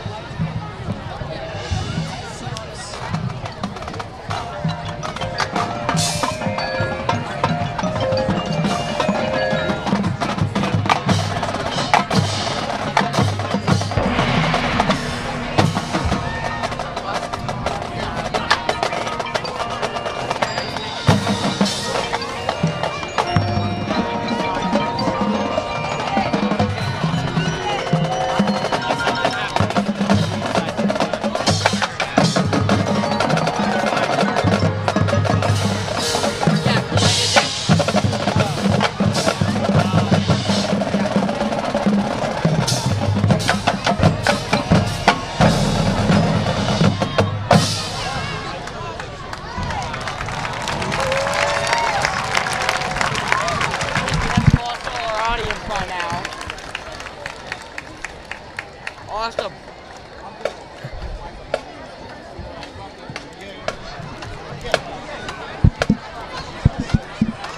Got a gong. And fans, let's have another big hand for the Trumbull High School Golden Eagle marching. And that was the Trumbull High School. And that was the Trumbull High School marching band. And what a performance, okay? You don't normally see that. We normally don't see that at Ludlowe. But I'm not trying to be critical. I'm probably coming off that way. But Ludlowe can learn something. This is quite the impressive performance that Trumbull put on, if I do say so myself. I was blown away by that. That may have been a bigger story than the actual football that's about to get played. That was awesome. I love that, and I'm sure you did too, Cam. I mean, that's incredible. That's high school at its finest right there. That was just like, I wouldn't even say a high school performance at all. I would say that was like superior, and it said they have their first competition tomorrow, and if they don't win that competition, I want to see who does. Of course. They had a lot of people in that. Yeah, and as we go for an update on scores, we do have one scoring update. No surprise, as Danbury New Canaan, it is 42-0 now after New Canaan recovered a fumble in the end zone on the kickoff after the touchdown from Drew Pine to Morton. Here come the Golden Eagles. Back out onto the sideline, and Trumbull 34 to Ludlowe 0. We'll take one more short break. Halftime ends when we get back.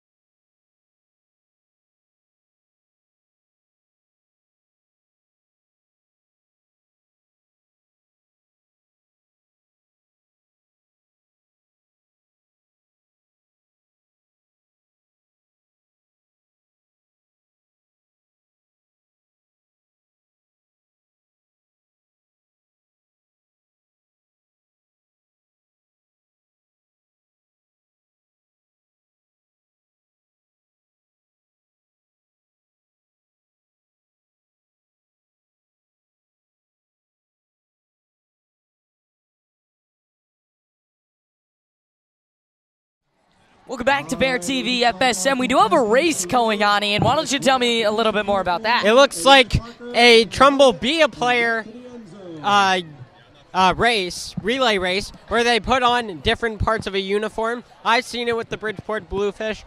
Possibly other minor league baseball teams have the same game as they're off. And the first part that they're going to have is the pants. And it looks like there's no clear winner at this point. So the cheerleaders are helping out these youngsters. This team on the near side is clearly in front.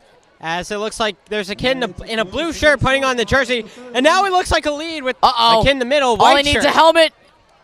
And then they're going to help him put it on. This is going to be close. And here's the 20-yard dash. Oh, there he goes. And he's going to go all the way, and it's a touchdown. All the way to the end zone. Second is someone on the end.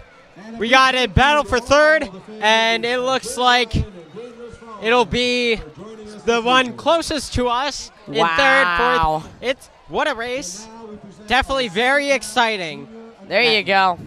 As we got the 2 minutes. That was the most exciting play-by-play I've called in a long time. And I was I'll the one tell who. you that. And may I say, I'm the one who called it though. That's that probably the was most exciting mostly I've had. you. That was mostly you, my friend. Thank you. And that was probably the most exciting I've had in a long time. And the longest I've had in 2018, because I don't think I did a lot of basketball play-by-play. That was more you. But hey, we do have basketball season coming. I don't want to rush anything. We still got week 2 of football season. I'm not going to rush it. anything either, but I'm getting pretty excited for basketball season. Basketball season is going to be fun. We're very excited to be bringing our live video setup to the teams, assuming they allow us to, of course. Oh, of course. But I was talking to Juliette Butcher, who's one of the main, well, at this point can't call her a freshman, but was one of the main freshmen that we called last season. She was so excited. She was like, I know it's football season, but I'm so excited for basketball because she doesn't have any other sports. I'm like, yes. Basketball is going to be fun. Well, basketball, we've done fall, winter. Not really a spring sport. Yeah, I wouldn't but call it a spring sport, but I think it could be a fall, winter the sport. Yankees are up 8-0 right now against the Blue Jays for any I saw fans. That's We may be getting some fans from the Yankee game. Oh, trust me, I'm. And a in that Yankee fan, case, so we're definitely. I thank you, Cam. I thank you, Ian. The second half is about to get underway. As Should I- Brett Gardner what do steps you- in the box. What do you think? Should I call the second half Here's just, the voice. just like this? Here's the voice of the New York Yankees. All John right. Stroh. Well, we'll turn on my inner Susan Wallman, and as we turn it over, I don't even know who the kicker is. We'll find out for Trumbull. As the Trumbull team steps onto the field, stepping up to the mic is the voice of the second half. Here is Cam Manna. Well, thank you, Susan. Good job, Susan. And I hope you couldn't tell the difference. Well, 34-0 Trumbull, 24 minutes of football, and Ludlowe has a uphill climb from here no matter what. I hope you know we might have just lost half our audience because of that 5 or 10 second little segment. We might have just lost half our audience. I think, who knows, it could have been confused that it was the Yankee game. This It's isn't on radio, possible. but who knows? It's the gridiron, you know. That was good. But now I feel out of place. I do not have an impression. Sweeney Murdy. I I don't know if we could do a Sweeney Murdy impression. That is kind of difficult most How about a Mike because- Quick impression? Oh, As he would say. Give me 20 seconds on Mike Quick. And a Mike Quick. There we I'm better go. off with Sweeney Ryan Murdy. Cranston starting off the second half. Here we go. Foot to ball, second half of football, Friday Night Lights. And Kyle Nets win on Quinn the will return. receive. He'll go to the middle Good of the run. field and get swallowed up at about the 35-yard line. He got the ball at a much higher spot. Normally they're getting the ball from inside the 10. I've been very impressed this week and last week by a lot of the kickers. They've been getting the ball from around the 10 or so yard line. He got the ball from, I would say, the 20 at that point. So he didn't have much of a uphill climb. It was mostly just run until you're stopped. But that And was they start the on the most, 30, so good start. that was the most solid placement that the Falcons have had all night when it comes to kickoffs. And they will be at the 30, at their own 30. There's Colin Wilson and the Falcons offense. 2 wideouts to each side of him. Drops back to the middle of the field There you and go. caught. And that will be a Dylan catch from Fragameni. Dylan Fragameni. Fragameni was in my math class last year. And I've known him since 6th grade. Fragameni, a great kid and an even better player, and that's a good way to start off the half. The Falcons right near conversion. They didn't convert much in that first half, so this if you're really trying to make a statement and put a scare in this black hole, this is where you do it.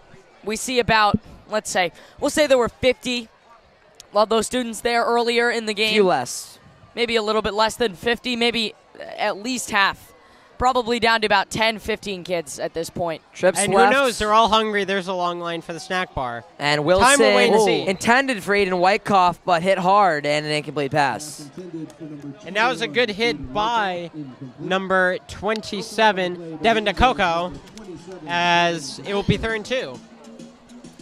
at the 38. A short third down here for Ludlowe. Needing something to go off of, and again, they need, this is where they started. Just like they had to start the first half with a drive, they start the second half with a drive. This just as important as the first one. Maybe first one's a little bit more important in that you can still win the ball game, but in a 34-0 game, and Wilson this is will where you tuck really it. want to scare them. He'll tuck it. He'll First get down. pushed over, and let's see what the refs That'll will be call close. it. I think that's a first down. Move it up. I'd say at least a yard past first down, and they will. Well, it looks like And move it's the a first chains, and they down. will indeed move the chains. So the chain gang is moving down the field. Down. And down, Ludlowe. down. It's the Les Mis. Wow. Les Mis reference. I did Talk- that over the summer. Talk about cold. They've got the Trumbull, the black hole just sprayed a bunch of water. I couldn't imagine being in the Eagles student section at this point. But they're definitely They're going contender. crazy. But they're definitely could be a good contender First- for the Bruin Report. They'd have that student section contest. They earlier do. in the Now, year. we can't count out our school. First time all night. Hey, There's we're definitely building it. I'm We're building making the nest. I'm making the video Colin this year. Wilson Oh, there he goes goes. deep. Oh, And he almost intended had for it. Kyle Quinn. He had no one in the backfield in that play. Sent Kyle Quinn out wide, but incomplete. Now second down. You know what? Kevin Quinn was right on it. Almost. If he had caught that, they would have been in the red zone for the first time tonight. That's the kind of shots you would take now that you don't take in the first half, because now with the game almost out of sight, you want to just start throwing it. And the defender on that, number 2, Reggie Robinson, seemed to have got an arm on Kevin Quinn on that one. Not a pass interference call, but definitely very questionable in my book. Four men out left for Colin Wilson. You got to think And that's Wilson where go it to the middle of the goes. field, and that was Ooh. Jake Northup in triple coverage and incomplete. So it's 3rd and 10 with 10:17 to go. Bad decision there for the Golden Eagles. I mean, excuse me, for the Falcons. He had a lot of guys out to the left. He also had a man to his right on the He did. near side. That was Aiden Wyckoff, who's made some pretty big catches, but instead he goes to the middle in double coverage and a man right next to him. Almost triple coverage, you could call it. Yeah. That was not a smart move, and that could have turned out really deathly for the Falcons. And I agree with you, Aiden. Aiden Wyckoff had double coverage on him. And this Trumbull secondary has definitely stopped the Ludlowe receivers this entire night. And it looks like they're going for it. Or no, it is third down. Third down. I thought it was Trips 4th right. and 10, but it's 3rd and 10. Wilson back. Looks to throw. That's Wyckoff, but it'll be incomplete. So 4th and 10. And the smart thing for Ludlowe to do here is bring out special teams. And we'll see what they will do. Colin Wilson waiting for a call from Mitch Ross. I would not be surprised if they leave the offense out there being down 34-0, and that's what they're going to do. So Colin Wilson and the Falcons are staying out on the gridiron for a big 4th down. And this will be their 3rd first down of the day, or of the night, I should say, if they can convert. We had a nice young fan just come and say hello to us. And they will not convert. Wilson cannot do it with his legs, so that it will was be tough. Eagles ball. And again, the nice young fan.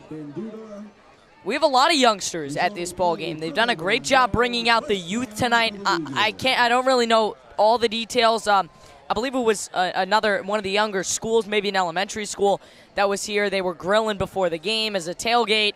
Now they're here. They did a halftime performance. They did that contest with the cheerleaders, and this is awesome. They had a young lady and a young man run the public address for the intros. It's pretty cool. And Trumbull is a very tight-knit town, cares a lot about its youth. Just like Fairfield, though. Fairfield also does the Fairfield same. certainly does, and I do think that might be a good Considering the idea size. for them to do. And is that's Colton a pass Nicholas across the middle. connects. There you go. Colton Atherton. Nicholas connects right there with Kyle Atherton. So a first down for the Eagles. Yeah, that was pretty tough for Fairfield Ludlowe to take. Every time they seem to be making progress, the Golden Eagles just deliver a cold hard blow. And that's what we've seen all night. First downs after first down for Colton Nicholas and this Golden Eagles offense, as now they have trips left. And the play, and it will be handed off up the middle. And getting a few yards is Isaiah Johnson. That will be his first carry of the night. And that's definitely a bit of variety in the backfield. You have Corey Osborne, who's lighting up the field tonight. He's been on fire in the first half. And now you have Isaiah Johnson. Definitely switching up the run game, possibly. We're going to have to wait and see, but it looks like they're going to keep Isaiah Johnson on the field for this Certainly, you one. might see some younger players on both ends coming out, and this is where you could see the future of Falcon football, because this is where it becomes a sophomore / junior. Cole versus Nicholas sophomore down the / field, and wow. there's Ryan Cranston for a touchdown. That The Golden Eagles connect, and now they add another 7 points on this blowout kind of night for the Golden Eagles. It certainly is a blowout kind of night. They've come in, they've had their way since the beginning, and as we say that, the rest of the majority of the Ludlowe student section has disappeared, and it's clearly not Ludlow's night. 40-0. We didn't expect this. And I think I speak for all of us. We may have expected a loss. Yeah, not this. 40-0. I expected 20 points max. I would love to add, I don't mean to add insult to injury, but that was and the a kicker fumble. who muffs And it. a fumble. And Trumbull will get on top of it. That's Oh, Ryan he's Cranston. still on his feet. Ryan Cranston gets tackled down. It looked like for a second he could get out wide, but nothing there. But Golden Eagles still have a 40 bomb on the board. You know what? 40 is more than enough for them. But that was a Take that and have a good night. but we are still sticking with you. But that was a takedown by Derek Tolman. Good stop by him. Not as hot of a game against West Hill, but that definitely redeems himself. But to add, like I said, to add insult to injury, the touchdown was caught by Ryan Cranston, who is the kicker and the punter for Trumbull. I don't know. Is that a good thing? Is that a bad thing? I would want to know your take. Well, he did score the touchdown, so can't get too mad at him there. He gets the points, makes a mistake, but at least it does not cause any points for Ludlowe as they are still being shut out. This could be their first shutout of the season, down 40-0 with 8:57 to go in the third. You want to try not to get shut out. Always. Getting shut out is the worst possible feeling because your offense, and especially in a 40-0 game, that just shows the Ludlowe offense and the Ludlowe defense were bad. Yeah. They need something to show. And they want, they're not going to win this game. I'm going to be brutally honest here. But they still have some school pride as they're going to actually move this kick back all the way to the 25. So this is going to be a nice, easy return coming for the Falcons. But like I said, this is school pride. They're playing for their own pride and their school pride at this point. This is where it gets kind of fun. This is where it may get a little chippy. But the youngsters are coming in. This is the future of both ends. And I think a lot of people are going to want to see this. Cranston boots it, a squib kick, I should say. And it goes past Aiden Wyckoff. And now it gets to the goal line. Wyckoff picks it up. And now Wyckoff heads to the sideline. Wyckoff jukes one and gets stiff-armed and pushed out of bounds at the 25-yard line. Yeah, that was a very tough return for Aiden Wyckoff. Kind of a Bill Buckner sort of thing, letting it go right through his legs. But you know what? Kid's a stud. Kid's a product of Coach Parisi at Ludlowe Lacrosse. Kids, I've seen him on the lacrosse field. We're going to see him in the spring. Kid is a competitor. Kid is not someone that'll take a hit and just take it. He's going to come back, and he's going to have a big catch in these next few yards. You'll watch. Colin Wilson and the Falcons offense looking for points on the board. Never want to get shut out like Aiden said, and not a night to do it. You would like to do the best you can to spoil the Golden Eagles home opener, and we'll see what they can do as Wilson gets the snap. A lot of time in the pocket. He'll roll out to the left side. Well, looking, heaves one deep, but way over the head of the intended receiver, Dylan Fragomeni. Dylan Fragomeni. Yeah, I'm not sure why he was aiming that far. I think he would have gotten some yardage if he had just run the football there and he could have stopped the clock. But, I mean, that was a very tough play. Whether he was going to throw it or run it, it was going to be a tough play. And for the amount of time he had in the pocket, he really needed to do something and gain more yards than just have an incomplete pass. And he almost had a jarring hit by the sideline. He did get a little bit of contact, but it didn't knock him down. But a defender, I'm not sure who, but there is a defender head on for Trumbull, And heading Coach right for the head of or the chest of Colin Wilson. And Coach P for Trumbull is having some words with the ref. It was maybe related to a timeout or some kind of flag as he was out close to the 30-yard line, but never to say the least. But why? Why would you do that? Maybe Why would you flag do any there. of that? Oh, and Colin What's Wilson the pump point? fakes, You're up rolls 40 out. to nothing. Wilson pump fakes again, down the middle of the field and picked off. DDT Wow. Puts his both foot in in. bounds. They're That's calling it Raymond incomplete. Lenzo. Wait for the ruling. We're Lenzui. going to see the ruling in a second. They're calling him. And it'd be an incomplete pass. So did not keep the feet in bounds as Colin Wilson once again hesitating in the pocket as now it's a 3rd down and 10. Yeah, that's just not a smart move. That's the second time we've seen this play. I don't know what the point of that play is. I'm no football aficionado, but both those plays have basically been the same kind of idea. That close to the sideline, the Falcons seem to be cramped. They don't do well when they're cramped to a sideline. Yes. They need a wide open midfield to throw to. He wants to be able to throw to a guy that's on one side of the 50 and a guy that's on another side of the 50. And Wilson finds Wyckoff, caught and swallowed up by 2 Golden Eagle not getting a defenders. first down, though. But I think they still will stay on the field to go for this one as down 40-0. You have nothing to lose here. You have to. No, nothing at all. They certainly have an opportunity to do what they need to. But So Mitch Ross is making a easier decision to keep Colin Wilson and the Falcons out on the field. But I think what we were mentioning earlier was those 2 plays was when Colin Wilson was trying to drop back to pass, find a target. He thought that the target wasn't open, and he lost his grip. Tries to run to the outside, try and just save time and get a pass. And Wilson he on just 4th down whips that. Ooh, again. you know what? That might have been roughing the passer. I would have called a roughing the passer there. He absolutely threw Quinn to the ground a little more, and this could be a little bit of bias being a Ludlowe fan at this point, but I think all of us kind of try to call the game as bipartisan as we can for the most part. Got a little overexcited last week, but at this point, I think that should have been a penalty because you don't need to tackle somebody like that when you're up 40-0. He wasn't getting the pass off. No one was going to catch that ball. If he got it off, it was going out of bounds. That was not necessary. It wasn't. To throw him to the ground like that and possibly injure Ludlow's really only hope at these wins. And that's, again, Colin Wilson pump faking and not being smart in the pocket. But now we get to Colton Nicholas as he throws in the middle of the field and incomplete as the intended receiver, Vincent DeLeo, goes down, but no flag on the field. They've had very little success running the football or throwing it. And you could say the opposite for Trumbull. They've had a lot of success running the ball and passing the ball. It's just been a tale of two cities. It's been two Trumbull. stories. That's all it's been.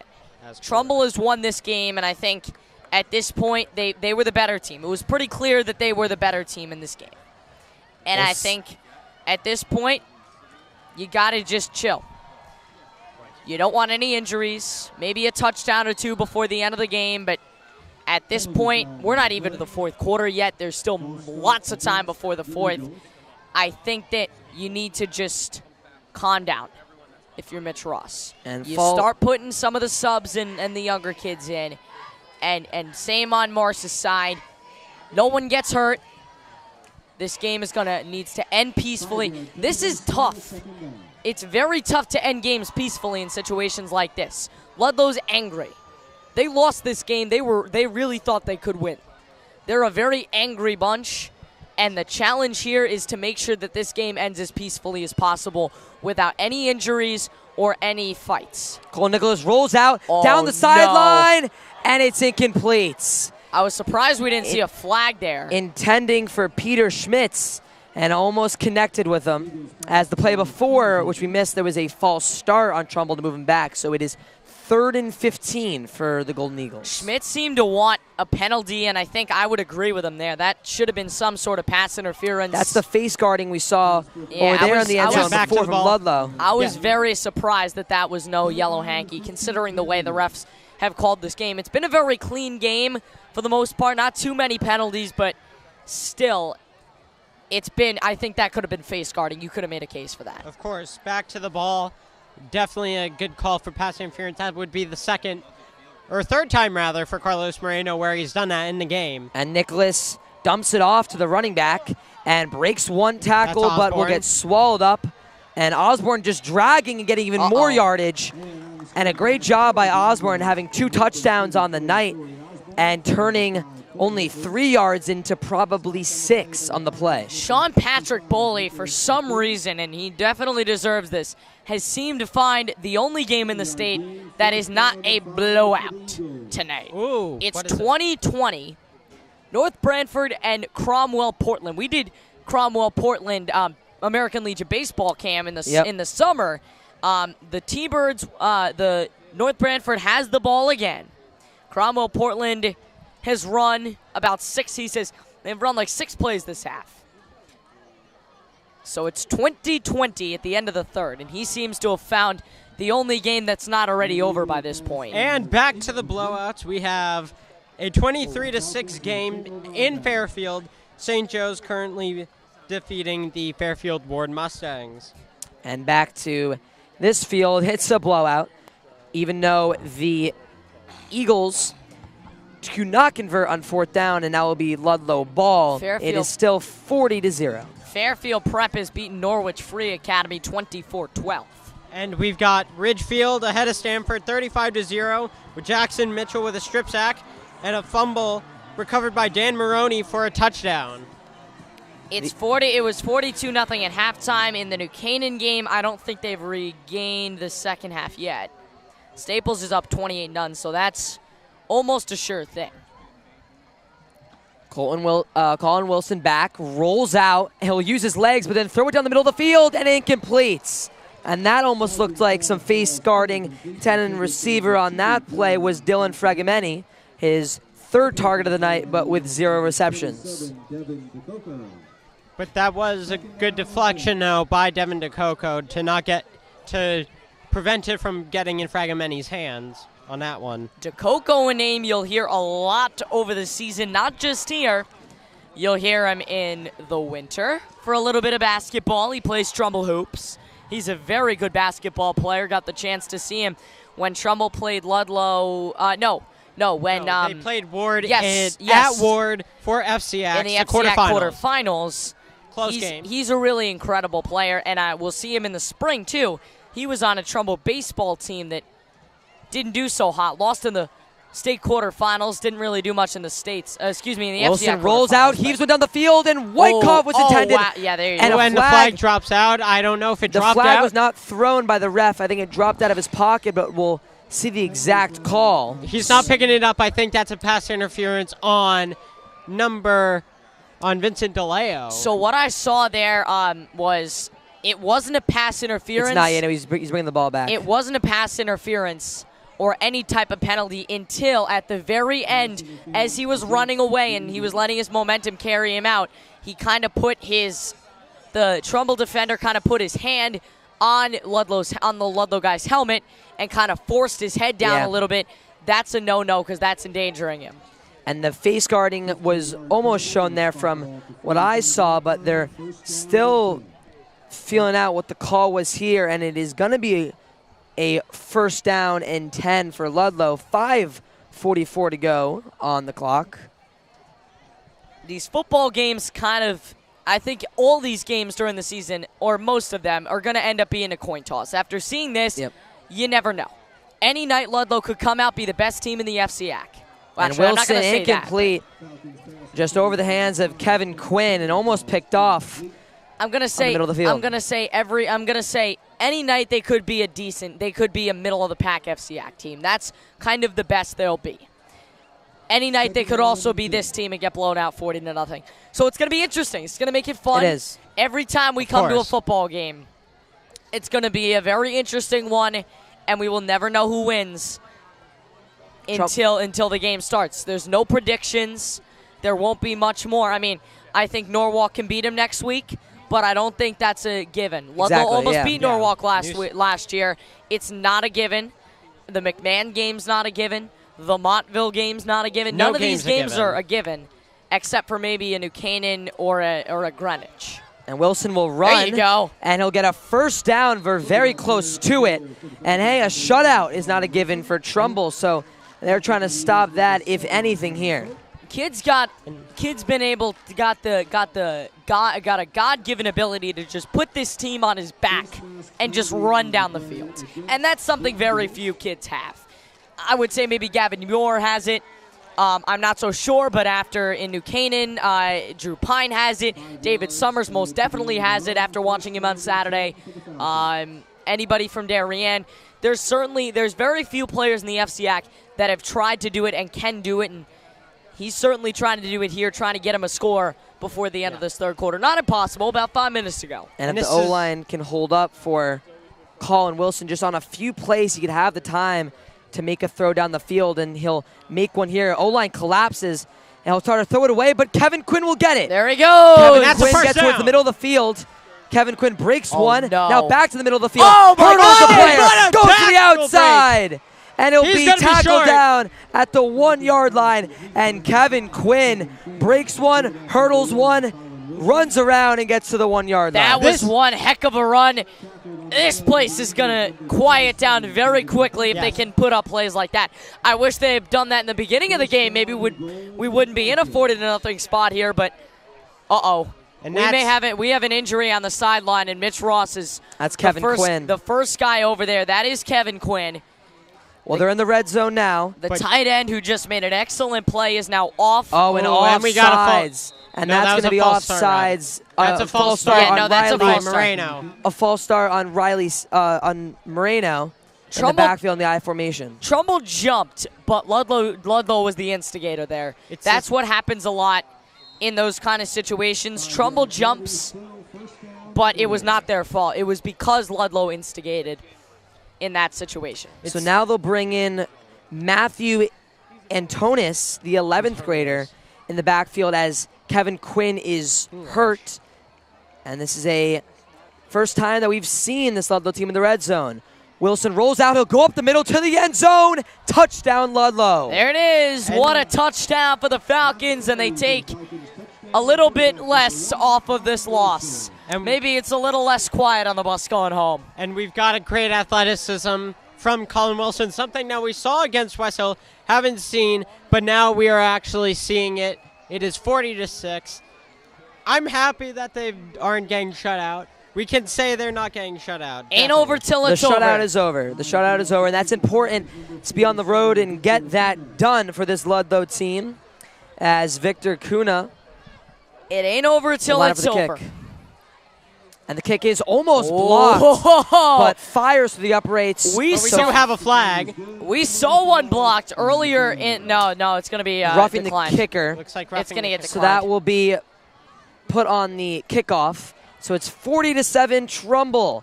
Ludlowe ends the shutout with 4:13 to go in the third quarter. So we've seen a couple of blocks, and one of them right down there on that end just earlier tonight.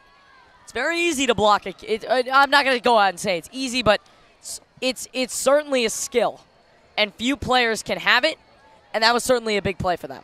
And Coach Petrosio on the field looking to see what the call is because he's uncertain, and it seemed like roughing the kicker. I got to tell you, and I never really noticed this until a while, but Mars Petrosio, from this view, and once he turns around, does kind of look like a combination of Mike Quick with the bald head and the bat and he kind of looks like Mike Quick from the back, and then Dave Rudin from the front. It's kind of an odd combination. Hey, it's a smart combination. You know what? Though. They know their football. That's a Connecticut high school, as they would say on Twitter. That's a hashtag CTHSFB power couple right there. Mike Quick and Dave Rudin. I actually had the pleasure of talking to them a little bit before the game against with Darien and with New Canaan and St. Joe's. two of the greatest football minds in all of, I'm going to go and say in all the United States. Cam and I trained under Mike. I know Dave very well. They're both great guys and certainly not a bad combination. And Coach P talking to the refs right now. He is not happy, even though it's 40-7. He's not happy about something, and we don't have mics or anything down there, but he's trying to see what the refs have as the kick has moved up to the 45-yard line. So this will definitely be good field position for the Ludlowe defense and bad field position for the Golden Eagles offense. So I think that may be something we need to get. If we can get approval on that, I would love to have a mic down on the coach's sideline. We would have to run through it. We would have to. I think we would have to have language. a practice game with it, and we'd have to have we'd have to have somebody. I know all the ESPN and all of them. They have monitors. They have people that are monitoring to make sure that nothing gets said on the air that should not be said on the air. No sort of peppery language, as a teacher of mine would call it. And Kuna will squib it. Oh, wow. And off one of the Ludlow's returner's hands, but covered up by them at the 25-yard line. So the Golden Eagles offense will come out yet again with 4:11 to go. Hey, that wasn't a bad squib. That could have easily been taken back. Oh, it looked good. And I think it hit the hands of a Trumbull Golden Eagle before it got into the hands of Nolan Shea. But let's see. I do have a game for you, Cam. You're going to also love this one. It's 31-0. Okay. Staples currently defeating the Wilton That'll just about Warriors. do it from Staples. Brunswick football is leading Loomis Chaffee. Two private schools going at it. Oh, and some good blocking, or you could say a scruff going on on the 40-yard line between Ryan, that would be Ryan Cranston, and a Ludlowe D-back. But Colin Nicholas has done an unbelievable job at quarterback tonight for the home opener to put 40 points on the board and then some if they could keep moving the ball down the field. 3:59 to go in that game with Cromwell, Portland, and North Haven. They're tied at 20. That's a fun game. That's going to be a very interesting one to see how that ends. And we got a dog pile. Derek Tallman tries to rip it out of the hands of Aiden Clark, but that will be 3rd and 2 now for the Golden Eagles. Ludlowe defense trying to get a second straight stop on the defensive side. Guilford over Waterford 28-14. I'll get to you in a sec, Ian, but we'll get you some more football scores as we move along on this Friday night. Thanks for those of you that are still tuned in, and I'm not sure how many, I won't know until after the broadcast, but thank you for staying with us. We understand this has been a very tough game, and I'm not going to lie, there will likely be more of these. But we do appreciate you staying with us, and we do appreciate you not leaving. I'm sure lots of people have left, and we don't blame you, but thank you for spending this Friday with us. We know you have much more to do, but thank you for spending it with all of us, and we do greatly appreciate it, Ian. Cam Anna, Aiden Blank, Ian Saki. And I think we were talking about before, Coach P, we made an interesting combination. One of those people, Dave Rudin, a couple minutes ago tweeted, not a particularly competitive night of FCAC football, and you can definitely agree with that. He can say that again when the best game in the FCAC is probably going to turn out to be Staples, 31-0. You know it's bad. And you're not going to see much better tomorrow either. With I think maybe the West Hill Norwalk game might be actually no. West Hill Norwalk's not going to be close because I'm forgetting that West Hill can't beat Ludlowe. So I mean, it's gonna. The West Hill Norwalk game's done. The Trinity game is done. The Trinity Greenwich game is just about done. So it's gonna be week 2 is never a fun week in high school football. Obviously, it's very fun to be here and be in this atmosphere, but the way that the matchups have worked themselves out this year, it's just not a competitive night. And almost breaking free on that play is Isaiah Johnson.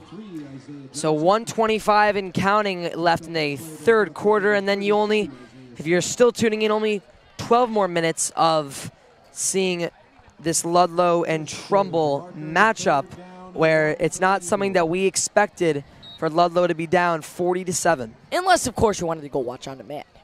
Anything, Kevin Garnett. Not that said I'm it trying to best. plug that or anything. Kevin Garnett said it best. Anything is possible, but who knows? It's probably still going to be this way. Pretty sure Yogi Berra came up with that one, but It ain't over till it's over. Under That's definitely center. him. Cole Nichols will try to sneak it up the middle. He's getting pushed by the line, and Isaiah like he Johnson, pushed it, and he but he breaks breaks free. through. Oh, wow. Wow. Broke free from the scruff and gets a first down and then some. And a great form of athleticism by Colton Nicholas as he pushed his way through and he broke free from the giant dog pile in the middle of the field for a first down with under 30 seconds to go. 25 seconds and counting as the third quarter of Friday Night Football here in Trumbull is counting down. So this will be one of the last plays of the third quarter as Isaiah Johnson will take it and get stripped down and swarmed by the Falcons D-line. And that will conclude the third quarter of football here in Trumbull. Fourth quarter, last 12 minutes of Golden Eagles and Falcons matchup here in Trumbull. Friday Night Football. Cam Anna, Aiden Blanky, and Saki. One of the best crews. We won't say the A team because obviously that is taken, but we'll say the, a B team of the NBC crew. B team. All right. Oh, B plus team of the NBC crew. second string. All right. Well, whatever it is, our B team continues to slug along on a Friday night, and it's 40-7, and we'll take a break. We need a little bit of rest, stretch our legs, come back. Fourth quarter is next.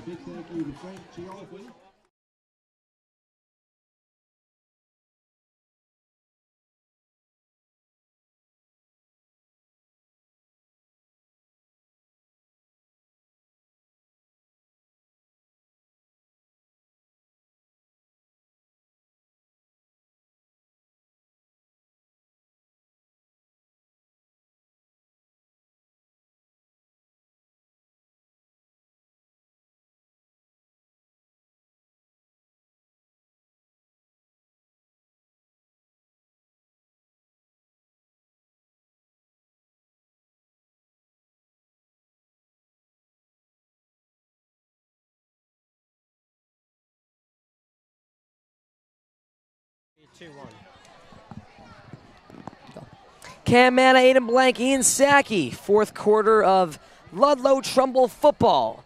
Friday night, 40-7. And Clint Nichols will start off the first play as he gives one to Isaiah Johnson, but it's incomplete. If he had caught that, I think Johnson could have had a legitimate chance, and he cut back and maybe go across the next 25 or so yards. He could have gone to the house. And he definitely would have had a chance to break free. I would say he probably would have gotten into the red zone, but we're seeing a little bit of West Hill type of action with the ball going through the hands. And the night like this, sold out crowd here in Trumbull. It seems like we've said the whole town is here. The student section, unbelievable atmosphere. Clinton Nicholas gets the snap, drops back, rolling out, goes up the middle, breaks one tackle, stiff arms one down, and gets close to the 40-yard line. He was just sending people to the turf on that one. Taking a page out of the Colin Wilson textbook, literally right off the front page of the Colin Wilson textbook, running it when all else fails, put your head down and run the football till someone hits you. And what Trumbull's doing right now, they're running out the clock, running the ball, and on 4th and 10, they'll punt it down to the Falcons. The Falcons will get another shot to close in the deficit, which is hard to do, but hey, if they can get a second score on the board, Mitch Ross will still be complaining, but maybe a bit less. We've now got a final from Danbury. This is one of the closest games in the FCAC, believe it or not, if Ludlowe can put on some points. We do have a final rolling in from Danbury, 42-6. New Canaan finishes that ball game up. Very interesting. New Canaan took all their starters out in the second half. They didn't score a point. And So not something to totally be worried about. Those of you New Canaan fans, that goes back to the end zone. Those of you New Canaan fans, don't worry. You didn't have your starters in for that second half. That's why you didn't score any more points. But that can't be good that they come in and the future can't score at least once. Well, their offense is based around Drew Pine, the commit to Notre Dame. That's true. For the 2020 class for high school, and that's what their offense is based around. And yeah, Aiden, you are right. That is concerning to say the least that they cannot get points on the board unless they were just running the ball at the end of the half. I got a 37-6 final, 37-6 score. Staples leading Wilton. I've got a 2-0 Bunnell, wins it 44-6 over Ledyard. Henry Beck gets the score for Staples. That's his second touchdown, and he is a sophomore on varsity. Had a promising freshman season. There you go. And speaking of bringing in the backups in the game right now for Ludlowe, that is number 10, Quinn Pavos, the backup quarterback. So Pavos will come in. We saw him one play of last game, and we were all a little confused because he's a lefty. Yeah, southpaw. And we were very interested to watch that. And he did throw an interception in the first game against West Hill. And next year he will be first-string quarterback. He will be the QB1 for Ludlowe. He will. Pavos rolls out, throws it down the field, and that is incomplete. But it will be probably a pass interference on the defensive side. Or Colin Fleming, rather. And that could be a pass interference on the defensive side by Kenley Pierre. It does scare me that Pavos had a tough time throwing it like that, whereas Wilson, that's probably a no-sweat kind of pass. It doesn't really – he's not – somebody that can't go down the field. I mean, Wilson is not the best quarterback in the FCAC, but he's pretty good, and he's good enough to earn the starting job. If you put him under a better offensive line, I think the offensive line has been a bit scary. Besides the point, I think that it becomes a point where Pavos can't make those long throws. And he could. That's not good. There. That's not good. And we have a flag on the field. And I know he still has another year to mature, but that scares me. When he can't make a throw from about his 30 to the opposing 40, that would most likely be made with no sweat from the captain, Colin Wilson, that scares me. And Aiden, even though it was on the run, you are right. To see him, you're looking at the starter for next year unless there is a change, maybe a sophomore or someone comes in to take his job. But to be honest with you on this one, I'm a bit worried about him being a lefty quarterback. You don't see a bunch of them depending on how you have to roll out of the pocket. And his arm strength has not been there. So it is going to be exciting. These last 9 minutes, we're going to get to see some looks of the backup quarterback from Ludlowe and see his talent. We'll see what he can do. He's certainly his goal. I know Mitch Ross put him in with this goal. Score a touchdown. Scrambles. Put some points on the board. And gets swarmed at about the 33-yard line. Another thing about his running. Go ahead. I'd say he got a gain of about 7. Whatever moves the line of scrimmage further, at this point, will help Ludlowe. I think that his running game, this is really by all means the first time we see him. We didn't see him last year play because you had Evans and then you had Wilson as his backup. You didn't see him in game 1 because Wilson was doing things few humans could. And I think this is the first real time we're seeing him.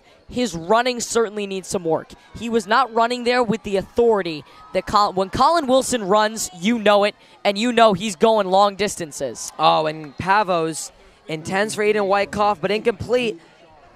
And what I also see from him is that the confidence in the pocket. He does double clutch a lot, slapping the football, which you don't want to see because it's a matter of seconds until that D-line, especially with the O-line that Ludlowe has, until they're going to get to the quarterback. So Quinn Pavos, hey, the more time he gets, the more opportunities and reps he gets with the first team will just get him better and better. So Pavos has trips to his right. One man in the backfield. It looks like a whole new kind of offense in the backfield. Pavos back, scrambling, trying to run up the middle, but that gets sacked. Behind the line of scrimmage, coming in for the tackle is Malik Green. And now it is 4th and 15, 8:25 and counting. That was not a very easy play to make. I think that was a very tough situation. Quinn just can't think on his feet. Pavos just he seems to be lacking the ability to think on his feet. Trips left. The more time he gets, he hopefully will get better and better. Pavos drops back.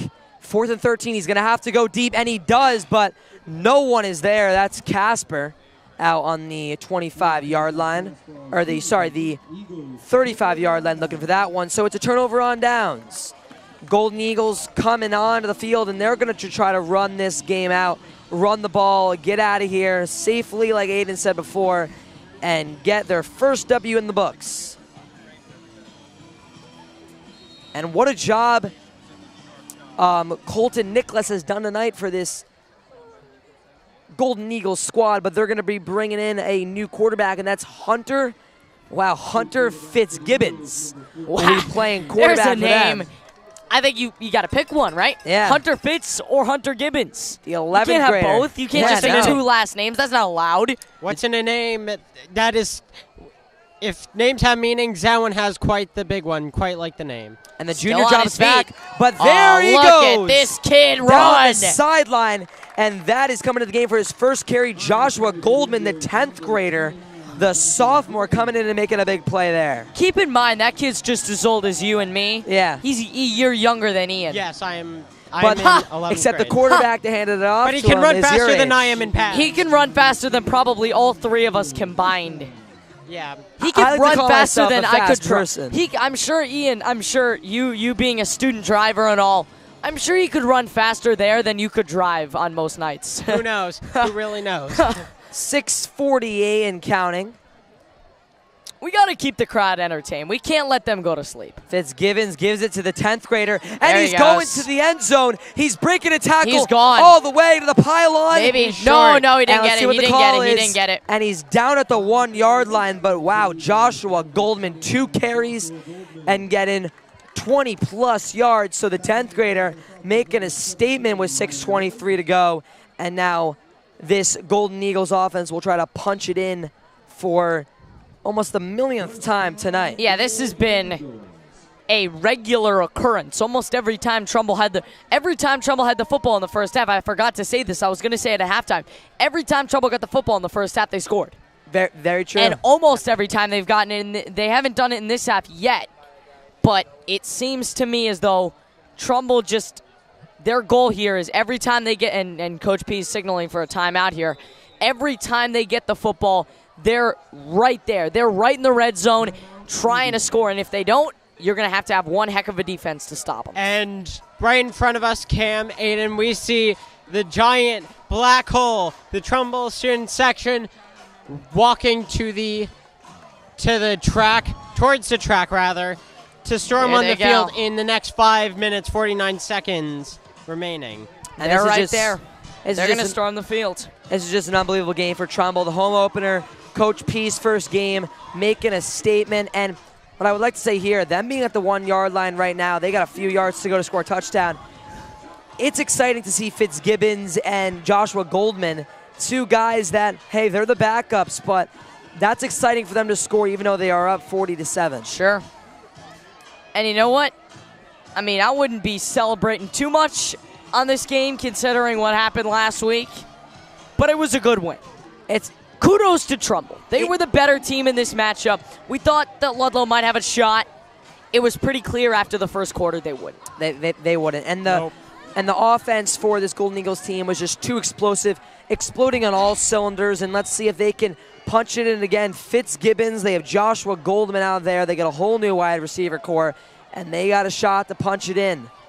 5:42 to go, and stuffed at the line is number 36, Jason Knapp, the 10th grade running back. So they got two 10th grade running backs switching off in and out of the game. As Isaiah Johnson will check in. And Johnson has had a nice night on the ground. The Black Hole taking the victory walk all the way down to the end zone for Trumbull, where they will rush the field most likely in about 5 or so minutes. They only saw 3 of these last year, I think. Yep. And they're getting to see their first in week 2. And you know what? Trumbull ended on such a bad note, getting blown out by St. Joe's on Thanksgiving. That's oh no, that's And incomplete. Fitzgibbons targets way over the head of the Trumbull receivers. But you know what? But there is a flag. They had such a terrible way to end last season, getting demolished on Thanksgiving. I think St. Joe's put up 49 on them. And it's really, that Thanksgiving game is always a tough one. Yeah. These two teams have it alike. Ludlowe has a very tough, except Ludlowe, the difference is Ludlowe has a very winnable Thanksgiving game. I don't think David Summers is going to have much of a challenge. Yeah, no. And no. I don't think the St. Joe's defense will have much of a challenge here. But you know what? Ludlowe could win Thanksgiving, and I think it's going to be very interesting to watch. But you do have David Summers going to Maryland, and hopefully that sort of achievement by David Summers does not intimidate the Ludlowe defense. A big penalty right there from, that was probably a false start, but Fitzgibbons drops back, rolls out, breaks the tackle, rolls out to the left side, and he's running towards the end zone, towards the sideline, and gets pushed out of bounds at the 10-yard line. So a 2nd and 20, and now it will be a 2nd and 10 with 4:11 and counting to go in this game. So 4 minutes until the victory is finalized here in Trumbull. 3rd down and 8. Fitzgibbons trying to punch it in to make a statement, as he is the backup and will be the starter next year, as Colton Nicholas is a 12th grade captain. 3:43 and counting to go. The Golden Eagles up 40-7. If you're still tuning in, thank you for listening in. Cam Man, Aiden Blank, Ian Sackey. And you know what? We really appreciate it.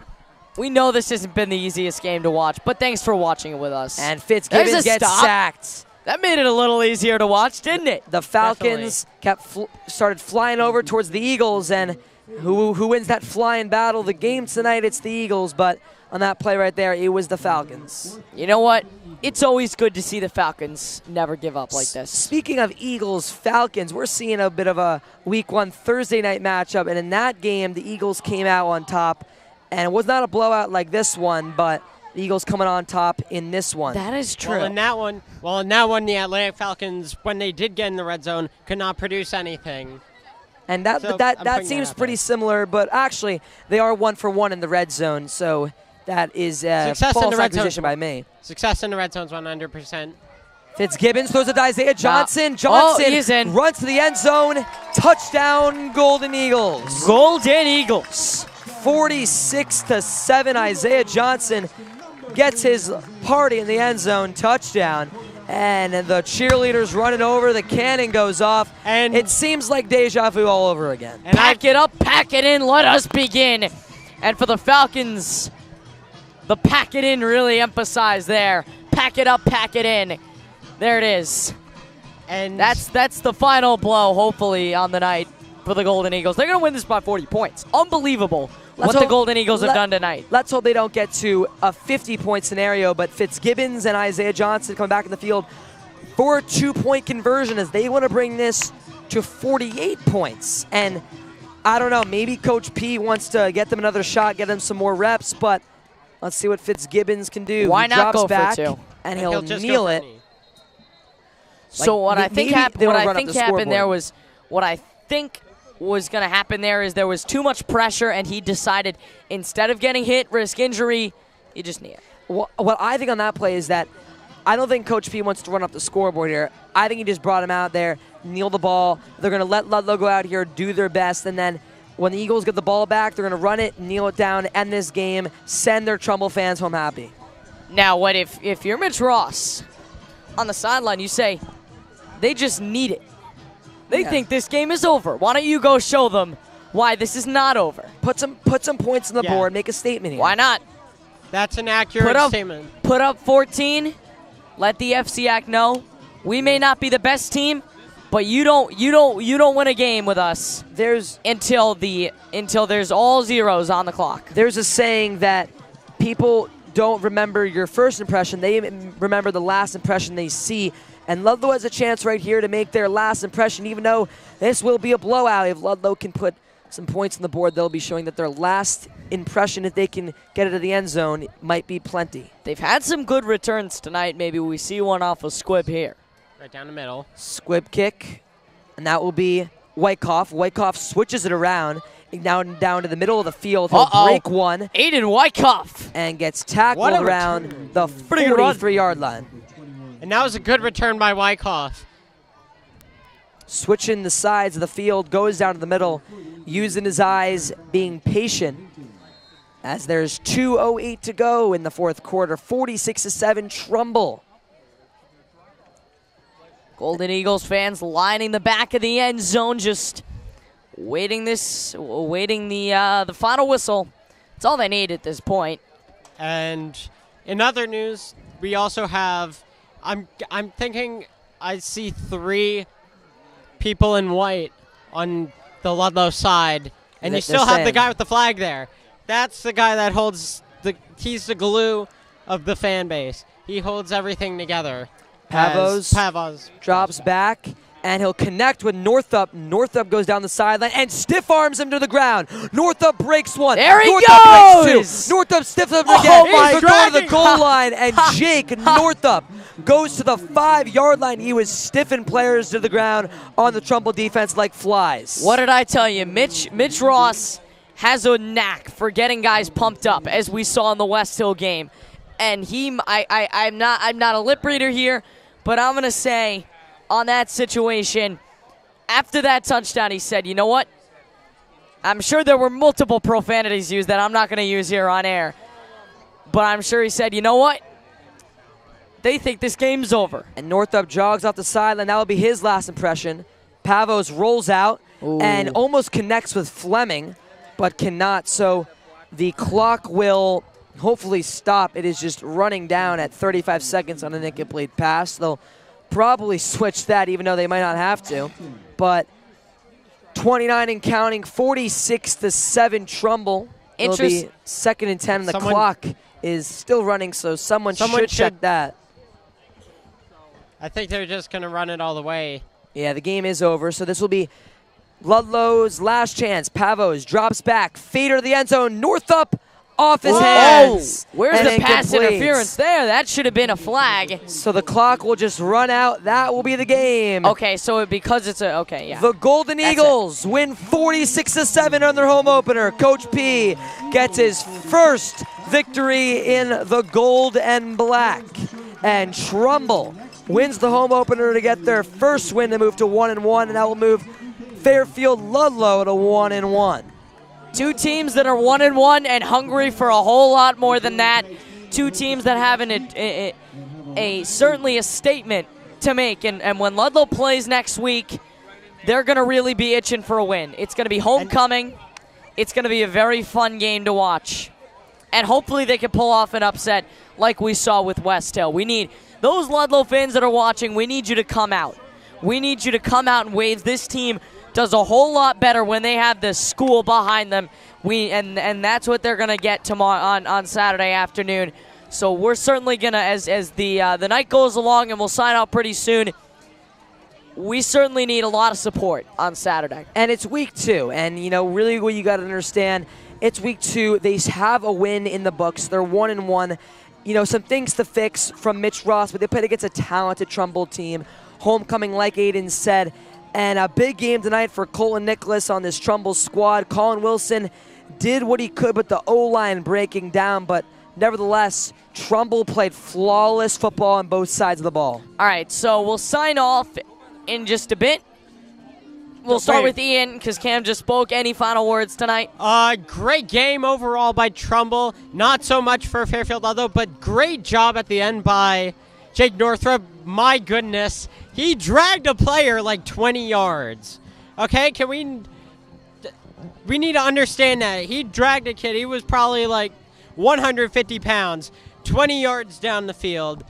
if there's any consolation, that is quite a feat of force and strength by Jake Northrup and the Fairfield Ludlowe Falcons. And also, one more thing, 3 touchdowns by Corey Osborne. I would give him the player of the game for 3 rushing touchdowns right there.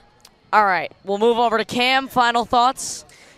Ludlowe takes a tough loss here, and Mitch Ross and his team, they have to fix some things, and it all starts with the energy they brought when they came here. It was low.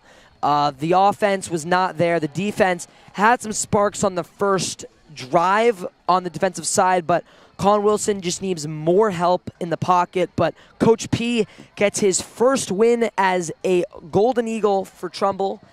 He is here for what he's wanted to do his whole life. His dream is to coach for the Golden Eagles, and he does it in front of a big crowd tonight and gets the win. All right, so that said, guys, we'll sign off. It's been a pleasure. This 3-man booth really certainly brings a whole lot, and you see the whole Trumbull football family going down to celebrate that first win. Coach P certainly happy. Coach Ross a little more agitated, but certainly gets another shot at it next week, and that is the beauty of high school football. There is always next week.